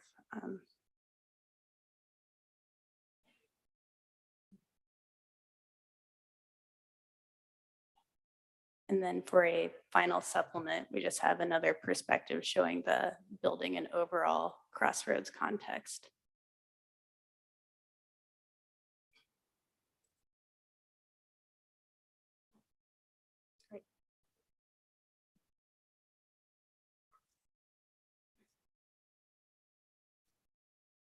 Those are the end of the supplemental slides that we have at this point. Rob, thank you. Are there any questions for our commissioners? Okay. All right, we will now transition to public testimony. Is there anyone in the chamber that would like to speak? Please come to the podium, state your name and address for the record. Hi, I'm Chris Obley from 1819 Baltimore. And I have been asked if I would just make a few comments on behalf of the Association of the Homeowners there. As you all recall, the initial prediction on paper was that we would probably retain the ability to drive in and out on the north portion of the alley on the assumption of a car that was only 14 feet by 6 feet. And we really do appreciate the commission's inquiry into that. We appreciate that the developer came back at your urging, did some studying. You saw the video. A number of us were out there to watch that as well. We were happy to cooperate in making it possible for that to take place. And the bottom line is it provided some reassurance to the homeowners, some welcome relief that some cars a little bit larger than 14 by 6 will be able to navigate via the north. Now, the second prediction was initially that we're probably going to lose our ability to use the south portion of the alley. And I think the video testing really confirms that. So, ultimately, the approval of this project cuts our driveway access by 50% because we're only going to be able to use the north portion of the alley. And, even when the safety barriers are gone, the access is going to be less robust. There are going to be some cars that are going to be cutting it really close. There's one Jeep pickup that currently resides in the garage that just may not be able to park there anymore. And, if a utility company or the city has to do something in that alley to the north, and we've seen it happen before in the 20 years that we've been there, and they close down a portion of the alley for a couple of days. If that happens to the north, we are essentially unable to get in and out of our building because we can't go to the south anymore. So, there are ongoing access issues. And of course, if there is a development to the north, then we're right back here with this group with perhaps even a more complicated problem than the one that we're looking at today. Because, ultimately we're faced with a city-approved building, our building, and then possibly another city-approved building, the current proposal. Well, when the next proposal comes along, how are we going to manage this access issue with those two buildings in place? So I can also say that during the testing, we had some discussions with the development team, and we really appreciated those. They were collaborative and professional, and really the best example of that we have had so far. So we are hopeful, if the project moves forward, that can continue and maybe translate into some actual mitigation efforts that we were discussing initially there. So with that, I will say again, we do take a little bit of reassurance, but we can't lose sight of the fact that this is a diminution of access for us. Thank you. Thank you. Is there anyone else in the chamber that would like to speak to docket item 3? No one else appears in the chamber and no one has their hand raised online. Okay, thank you. We'll bring it back to the commission. Is there any comments, additional comments or questions that you have for the applicant based on public testimony? Madam Chair, I can barely hear you. Sorry, I was asking the commissioners if they had any additional questions for the applicant based on public testimony. You have any, Commissioner Beasley? I think I have a question for staff because I don't see an actual notation of who was here, and I don't recall hearing this before, so I'm not sure if I can chime in on this or not. Okay. I don't believe, Commissioner Beasley, I don't believe that you are a part of this quorum. Okay. I didn't think I was. Okay. I do have questions, but I'll keep them to myself. Yeah, as someone who's advocating for us to try to create a really good development environment and expedite processes, I appreciate you all being open to delaying this project to add the reassurance. Again, it didn't affect anything that you did, so I understand that's painful that you didn't make any changes and that it panned out the way you expected. I really appreciate the glazing that was added at Commissioner Sadowski's advice. I think it makes it a much stronger project. So hate that we had to delay it, but feel that it ended up in the best situation. Hear a motion? Sure. Chair Hill, I move to approve docket item number 3 with conditions. Been moved in second. Jill, will you please call the roll? Aye. Enders, Aye. Hill, Aye. Rojas, Aye. Sadowski. Aye. All right, it's been unanimously approved. Thank you so much for being collaborative and working Thank you with guys us. too. Appreciate it. Thank you. Have a good one.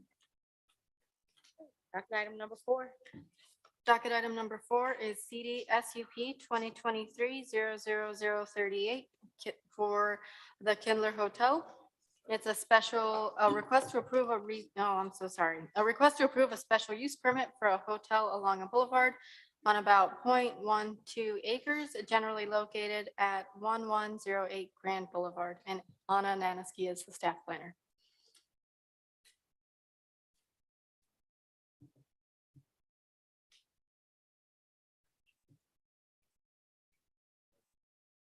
I have yours too.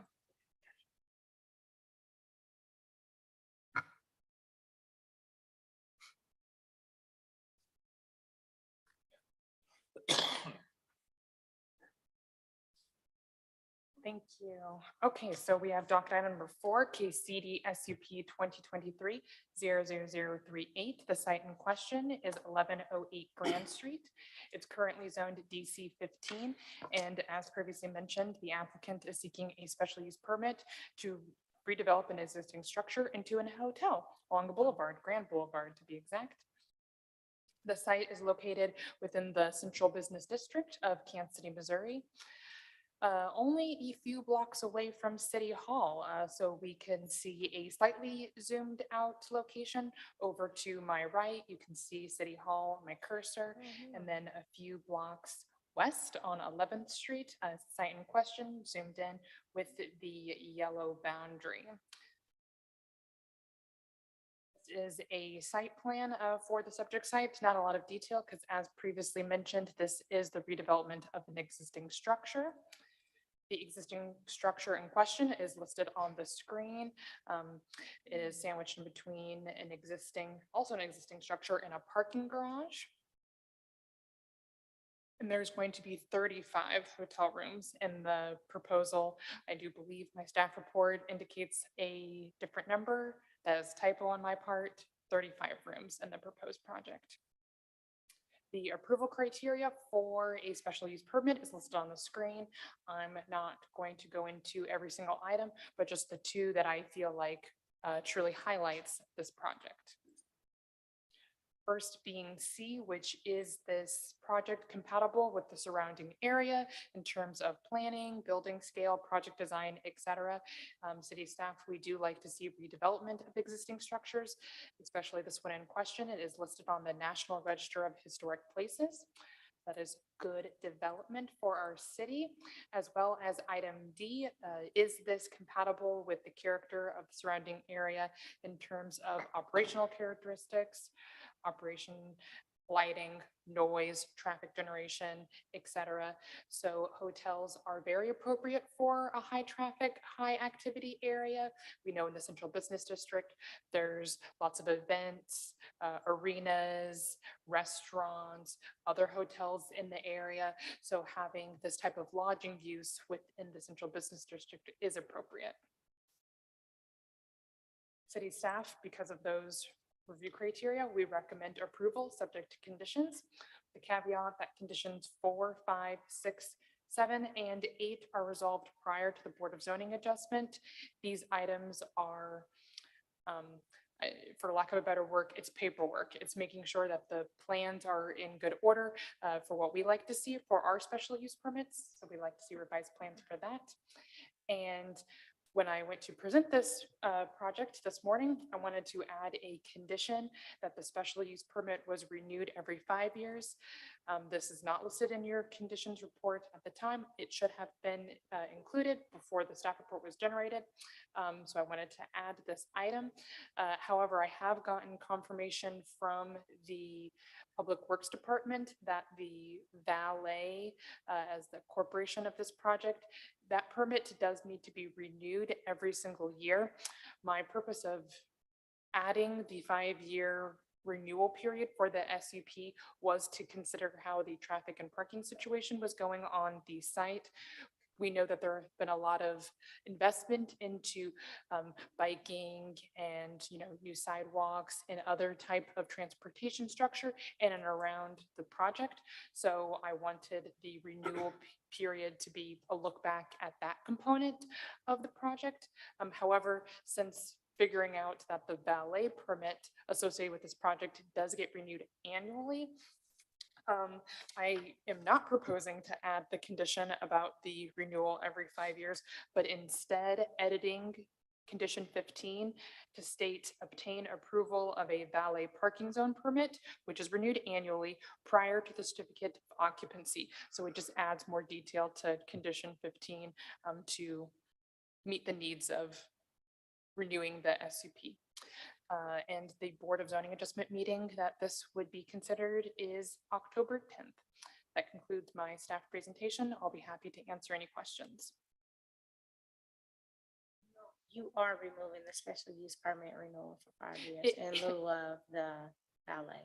Correct. I am not proposing to add the renewal, but editing condition 15. Okay.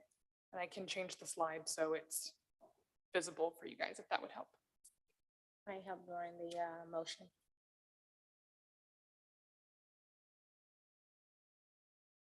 That's right. Are there any questions for the commissioners? Staff? Okay. At this time, if the applicant would like to introduce yourself and state your name and address for the record. Well, good afternoon. I'm Doug Stone with the Lewis Rice Law Firm. I'm here representing the developer who is not actually present today, Casey Nada. They are the proposed developer of the hotel. To my left is Jay Simon with Metro Build.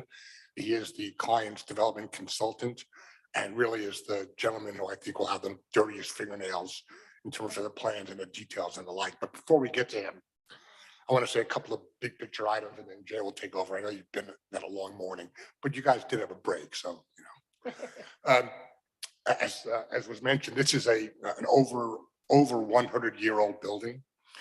You can see from this picture. So I used to eat at Zana all the time. My office is around the block from here. They have now moved to Crown Center, so Kansas City did not suffer the loss of Zana. However, I've walked past that building for 25 years or more, and I never thought about the facade. But if you look at this picture, what you'll see is that the facade of this building is made of hammered copper. It was originally fabricated by Mr. Zahner before there was a Zahner & Co. And we are working with the Zahner Company to restore the facade. So that's one thing I want to mention to you. Another thing is, in addition to the 35 rooms of hotel, there'll be some amenities. One of the amenities will be a ground floor lounge that will be all locally sourced. Nick Castaneda, who's the principal of this developer, as a young boy was an ice skater and was friends with Brian Boitano. For Mr. Allender, Brian Boitano, you'd know that he was an Olympic skater. For Mr. Enders, they sang about him in the South Park movie. So Brian kind of covers both age groups, as you know. He's now a personality on the Food Network, very actively involved in this client's first hotel, which is in Lincoln, Nebraska. The developer's wife is from Lincoln. He took an old building in Lincoln and made a very small, kind of the European model. I know your name, the staff knows you. You're very, you're treated as if you are a regular, but yet the price point is just like any other hotel. I'd compare this in terms of level of quality to the Ambassador, maybe a stitch above. No disrespect to the Ambassador, which is a great hotel. This is, of course, across the street from the Ambassador. And so just as a practical matter, as a 35-room hotel, will be a feeder, not a taker. In Lincoln, they are sold out every night. They're the hotel to be in. The lounge is a gathering place. And Nick is looking to recreate the same thing here. I think at this point, I'm going to let Jay tell you a little more about the actual redevelopment itself. Some interesting tidbits in there. I will also tell you that this project is going to be in front of the city council for a community improvement district with a little sales tax, and there'll be some tax abatement and things like that. And not really in front of you now, but this is a project that the city is otherwise behind and is supporting in terms of certain centers. So I think we're very excited. We think it's going to assist to activate that block and could turn around it's right next to the crappy garage. No offense to the garage, but it's the Wall Street Tower garage, kind of icky. So we hope that by activating the street and doing some of the things that Jay's going to show you, that we're doing our part to help make grand again. So Jay, why don't you walk us through that, if you would? Thank you, Doug. My name is Jay Simon. I own a firm called Metropolitan Build. I've been doing historic preservation and restoration and major renovation since 1986. That's the gray hair. So Doug's already presented most of our team. We also have a very talented design team, and Gil Peace is our architect. Ross Vincent is our interior designer, who is internationally acclaimed, and you'll see some of the work in some of the slides. But most importantly, and Doug touched upon this, this particular building is unique to Kansas City, and it's a very important building for you to recognize. When we applied to put this on the National Register, it was clear to us that there was a building which, trying to do our slide here. There we go. Building was originally built in 1903 as a 4-story structure. And that copper cladding you'll see was in the 4-story structure. And then again, in 1921, they put a 2-story addition on top of the building, also of copper in the front facade. And the only way this could have been carried out was by a very unique firm to Kansas City called the A. Zahner Company. They're metal craftsmen that are extraordinary, and they do projects now in this day and age all over the world. We were fortunate to discover this diamond in the rough and to place it in its proper position on the National Register, as Doug had mentioned. As far as an early example of their work, we do intend to keep Zahner as the metalsmith on this project. So with the continuity to all the restoration of this copper facade in its correct format will be occurring in our development. The building itself is, let's see here. Either I'm slow on this on, or that's the restoration piece. The building itself is less than 30,000 square feet. It's only 47 feet across the frontage of Grand Avenue.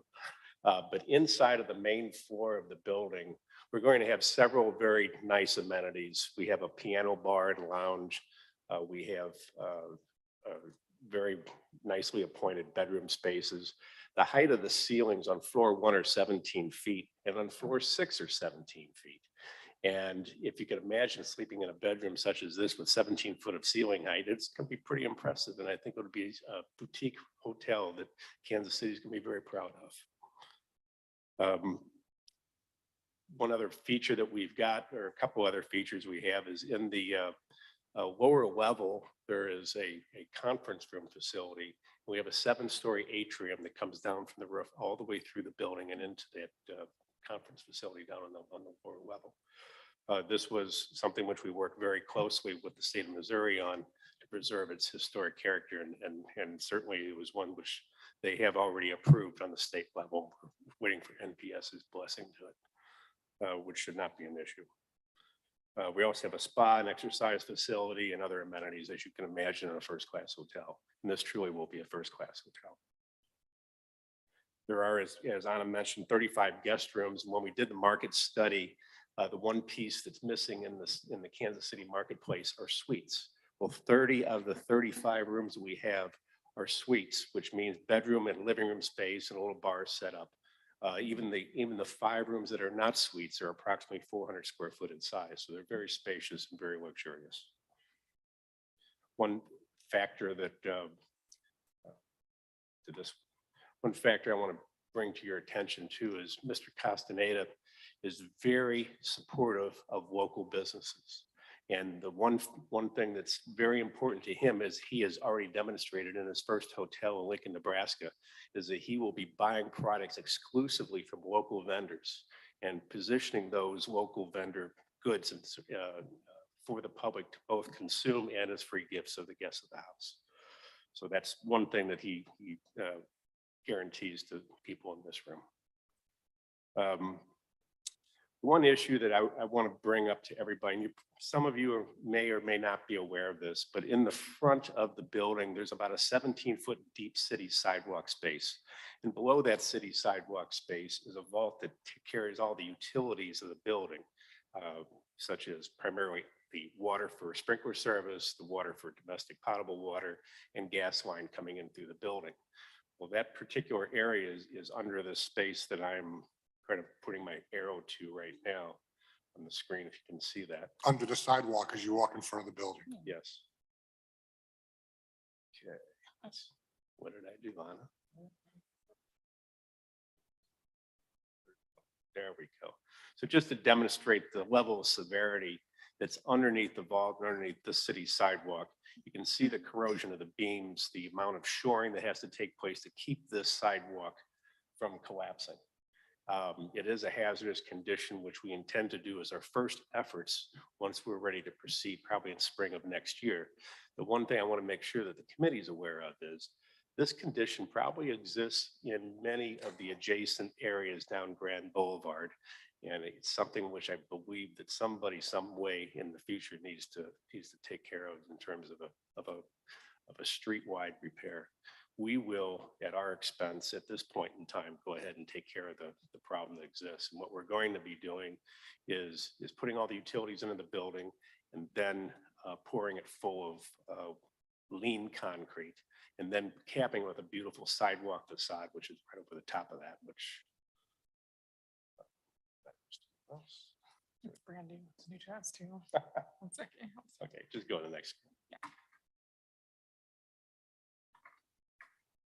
On the city sidewalk, as you'll see in the top left-hand corner of the screen, the area that you see, it's more of a checkerboard format, is the entrance, which is about 8 foot wide into the front doors of the hotel. And you'll see there are some planter spaces. There's no way to plant green space there, but we can put some nice planters in place and divide some of the spaces out with some greenery in front. We also have some beautiful bowered lighting and a canopy that has some down lighting. We will have a study available before the BZA meeting on October 2nd, when I promised I'd get that to Anna. So we're going to go ahead and uplight this building. And then the Downtown Neighborhood Association meeting that we were at, the biggest, most important thing that they wanted us to do was provide light and an illumination of this part of the street to keep not only our guests secure and safe, but also the neighboring members and citizens of Kansas City. So with that introduction, I hopefully ask for your approval today and wish I could respond to any questions you might have. I'd like to add something, just one more thing, keep this up. One of the things that came up at the neighborhood meeting, which we're very sensitive to, and it touches on the condition that Anna was talking about imposing, but imposing in a different way now. We are very sensitive to the fact that our valet parking will be, not parking, our valet area will be, sorry, I'm not saying this the right way. The bicycle lane will be between our parking and the entrance to the hotel.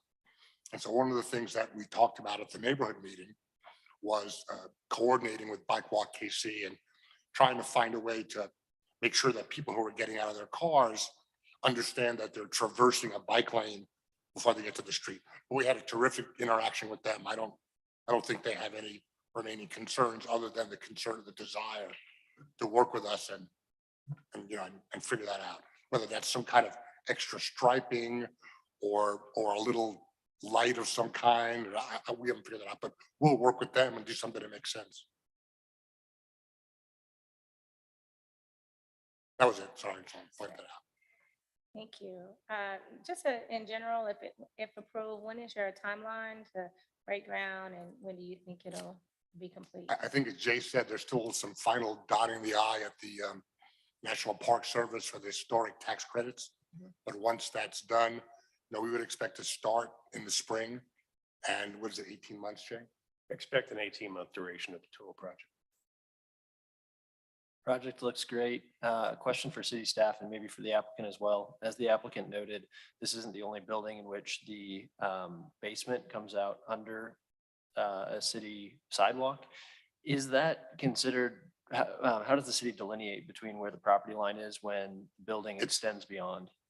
On a connection, but it's still public property.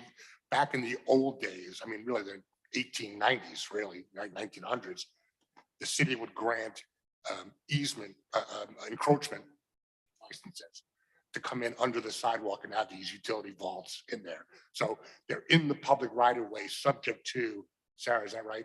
An encroachment? Okay. Yep. And who is responsible for upkeep? Because I can think of multiple other buildings that I've been in that have the same situation and probably similar, as you said, structural integrity. What is the responsibility of the city versus the private owner? Sarah? With respect to maintenance of the utilities? Not Or the utilities, sidewalk? but just the structural Oh, the si- area. Well, the city would be responsible for maintenance of the sidewalk. So that on what you're asking? the photo that It's they a good showed- question. It's not exactly clear, is my Yeah, point. the photo that they showed, some exposed rebar that was deteriorating and corroded. And so is that something that, a building owner reaches out to the city and says, hey, it's time for someone to come repair this, and the city does that? Or is that something that is the responsibility of the private owner because they're benefiting from that additional space? Well, I think I'd have to go back and look at whatever documents we have. And you're saying, Doug, this was late 1800s? So I mean, I would hope it would be spelled out there, but without having that information. I think the answer is that more people are asking that question and have the answer to it. Yeah, I And, was simply curious because again, some of the other buildings that I've been in that have the same situation were built of the same era and probably have the same issues. And now is a time where some of them have been inhabited, some haven't, and will likely need to shore a lot of them up. All it takes is money. Seems like a great project. I think the only thing I'd add is it would be helpful to send a memo to the city manager about that issue and The just, city's aware. We've talked to them. They volunteered to do anything, so. okay, just making sure the word got to them, Oh, whether yeah. or not Oh, yeah, they something know. comes of it. Oh, yeah, no way. Yeah. Well, I guess all I would say is we better make sure that none of the buses accidentally careen onto the sidewalk, because that would be a Mm. pretty serious event. There is a garage right next door to us in which has traffic going in and out every day. Wow. Over the same vault conditions, I Okay. assume, because I have not been underneath their vault, but it's directly adjacent to ours. Okay. So Wow. just FYI. I think it's a great project. I'm just trying to do the calculation of will the hotel be ready for when my friends come to Kansas City? Be ready for World Cup. It'll be ready for World Cup. Yeah. Awesome. Book your room right now. That's right. I got you covered. Oh, no, Thank you for your wonderful presentation. Is there anyone, we'll transition to public comment. Is there anyone in the audience in the chamber that would like to speak on this docket item? If not, is there anyone online? No one appears online with their hand raised. All right, there is no public comments in the chamber or online, so we will close public comment. And commissioners, sounds like we're ready to entertain a motion. You've been the official motion person today. I Tyler. didn't catch all the changes. That's all right. They've been putting up on the screen. Oh, there we go.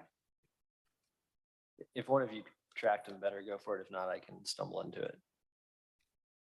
That was good. Is yours And I changing on think the top? the condition is being updated and will be shared for you to review. Conditions 4, 5, 6, 7, and 8. You don't have to do anything about those. They're in there. That's just for your information. Nothing needs to be in the motion about those. It's just the edit that needs to be in the motion. I think And the edit condition that's being typed, that's. That's right. up to That's you. the one. This keyboard is much different than mine on my computer. 15. Oh, I'm sorry. gonna let Go, you- go ahead. Okay. It's All number, right, it's number Chair 15. Hill, I move to, Oh, okay, I'll do It's her last meeting. yeah, exactly. All right. Let's see, what is this for? 4. Yeah, move to approve docket item 4 with conditions 4, 5, 6, and 7, and 8 being resolved prior to BZA review. And then to edit condition 15 to obtain approval of a valet parking zone permit, which is renewed annually prior to certificate of occupancy. Second. been moved in second. Jill, will you call the roll, please? Calendar, Aye. Beasley, Commissioner Beasley? Aye. Enders, Aye. Hill, Aye. Rojas, Aye. Podolsky. Aye. Been unanimously approved. Good luck. Thank you so much. Thank you very much. Appreciate it. Yeah, of course. See you next week. Madam or next Chair, month. I probably, it's only 15 minutes before I need to move, so I don't know whether we're going to get, We only have one left, up item 5. Do you think we get through it? we'll be done in 15. Yeah. Yeah, well, let's say that. Bye. All right, docket item number 5 is case number CPC 2023-00133. A request to approve a rezoning without plan from District UR to District DX-2 on about 0.16 acres generally located at 2936 Cherry Street. And Genevieve Kahn is a staff planner.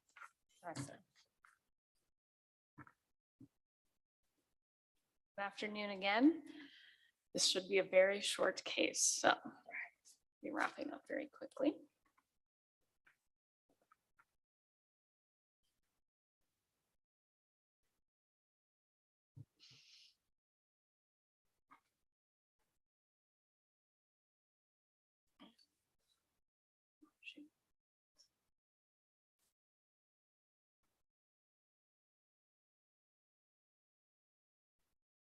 Okay, docket item number 5 before you is a rezoning without plan at 2936 Cherry Street.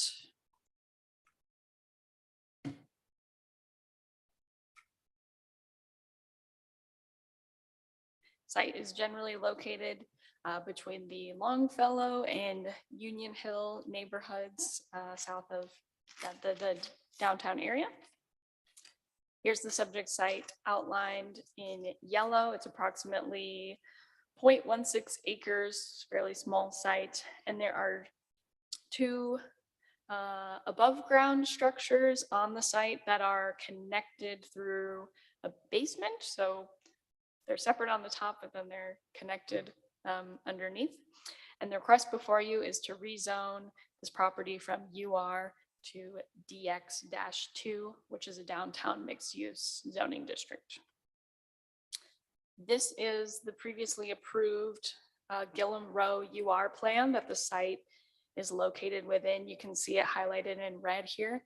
The applicant did already complete a minor amendment to remove this property from the UR plan as you well know, the UR development plans dictate which uses and buildings are allowed within the area. And this plan specifically designated this property for office use. It's a small commercial building. It has a lot more potential to be used for all kinds of neighborhood, commercial, residential. There's a lot of opportunity here. That was very limited. So that is why the request before you is to rezone it out of the UR into a DX to allow more uses on the site. And then this is showing the future land use recommendation from the Greater Downtown Area Plan. As you can see, it is located within downtown residential recommendation, right next to downtown mixed use. Staff did not feel that it was necessary to go through an area plan amendment because the DX zoning, which goes along with the downtown mixed use, and the DR zoning, which go with the downtown residential, do allow a lot of similar uses. Obviously, the residential is more focused on residential and requires more special use permits for commercial uses, but they allow very similar uses. So staff did not feel that that extra application was necessary. And then I have the review criteria. Just want to highlight again that the DX2 doesn't directly align with the downtown residential, but there is enough overlap there to conform with the area plan. Criteria E, the suitability of the project for the uses that has been restricted to. Like I said, the site was restricted to office use only. The applicant team before you today is proposing to rezone to a DX to allow for a hotel use. but DX zoning allows many other uses as well. And this rezoning is not expected to have an adverse impact on the surrounding area. And then I just have a couple of street view images of the site. This is the building from Cherry Street. And then looking north, it's on your left. So you can see everything in the area is the context, 2-story buildings, residential, commercial, and even industrial mixture of uses here. And I did want to say that there was a letter of support submitted by the Longfellow Community Association, that it was submitted too late to appear in your staff reports, but they did offer a letter of support, and staff is recommending approval without conditions for this rezoning. I can take any questions at this time.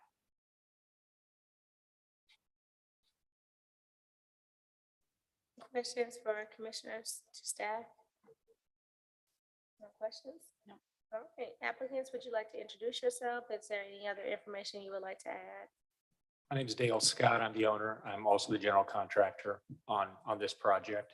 My partner, Ryan Heiser and David Tran, they're going to be operating our boutique hotel when we get our plans approved and finish the renovation of the existing building. We're excited to say that the neighbors were really in support of this. We had a meeting with the neighbors and we listened to them and had feedback, and it's a small property, a small boutique hotel. And we aren't seeking any incentives from the city, so we're doing the project without any incentives at all. And we're reusing a building that's there, so the fabric of the neighborhood is essentially keeping the fabric the same. My partner Ryan and I, David, we currently own and operate the Truett and the Ada boutique hotels, which are located within the Southmoreland Historic District. We have a strong track record of working closely with our community, making sure that we address concerns from neighbors and are always respectful in the way that we operate our properties. And we hope to bring the same experience here to this project. Thank you. I feel like I used to go to a restaurant, either in that building or next, called The Seed. It was a vegan restaurant before. Is that okay? Yeah, All right, thank you. I'm like, that looks so familiar. there was one there at one point, yeah. Yeah. Are there any other questions, commissioners? Okay, we'll transition to public testimony. Is there anyone online that wishes to add comments to docket item 5? No one appears with a raised hand on Zoom. All right, we will close public comment and turn it back over to the commissioners. Commissioner Beasley, do you have a question? Okay, perfect. If there are no other points of discussion, we'll take a motion. Sure. Yeah. It's 5. Move to approve docket item 5 without conditions. Second. All right, it's been moved in second. Jill, will you please call the roll? Calendar. Aye. Beasley. Aye. Enders. Hill. Aye. Rojas. Aye. Aye. All right, it's been unanimously approved. Good luck and thank you so much. Thank you very much. For your time.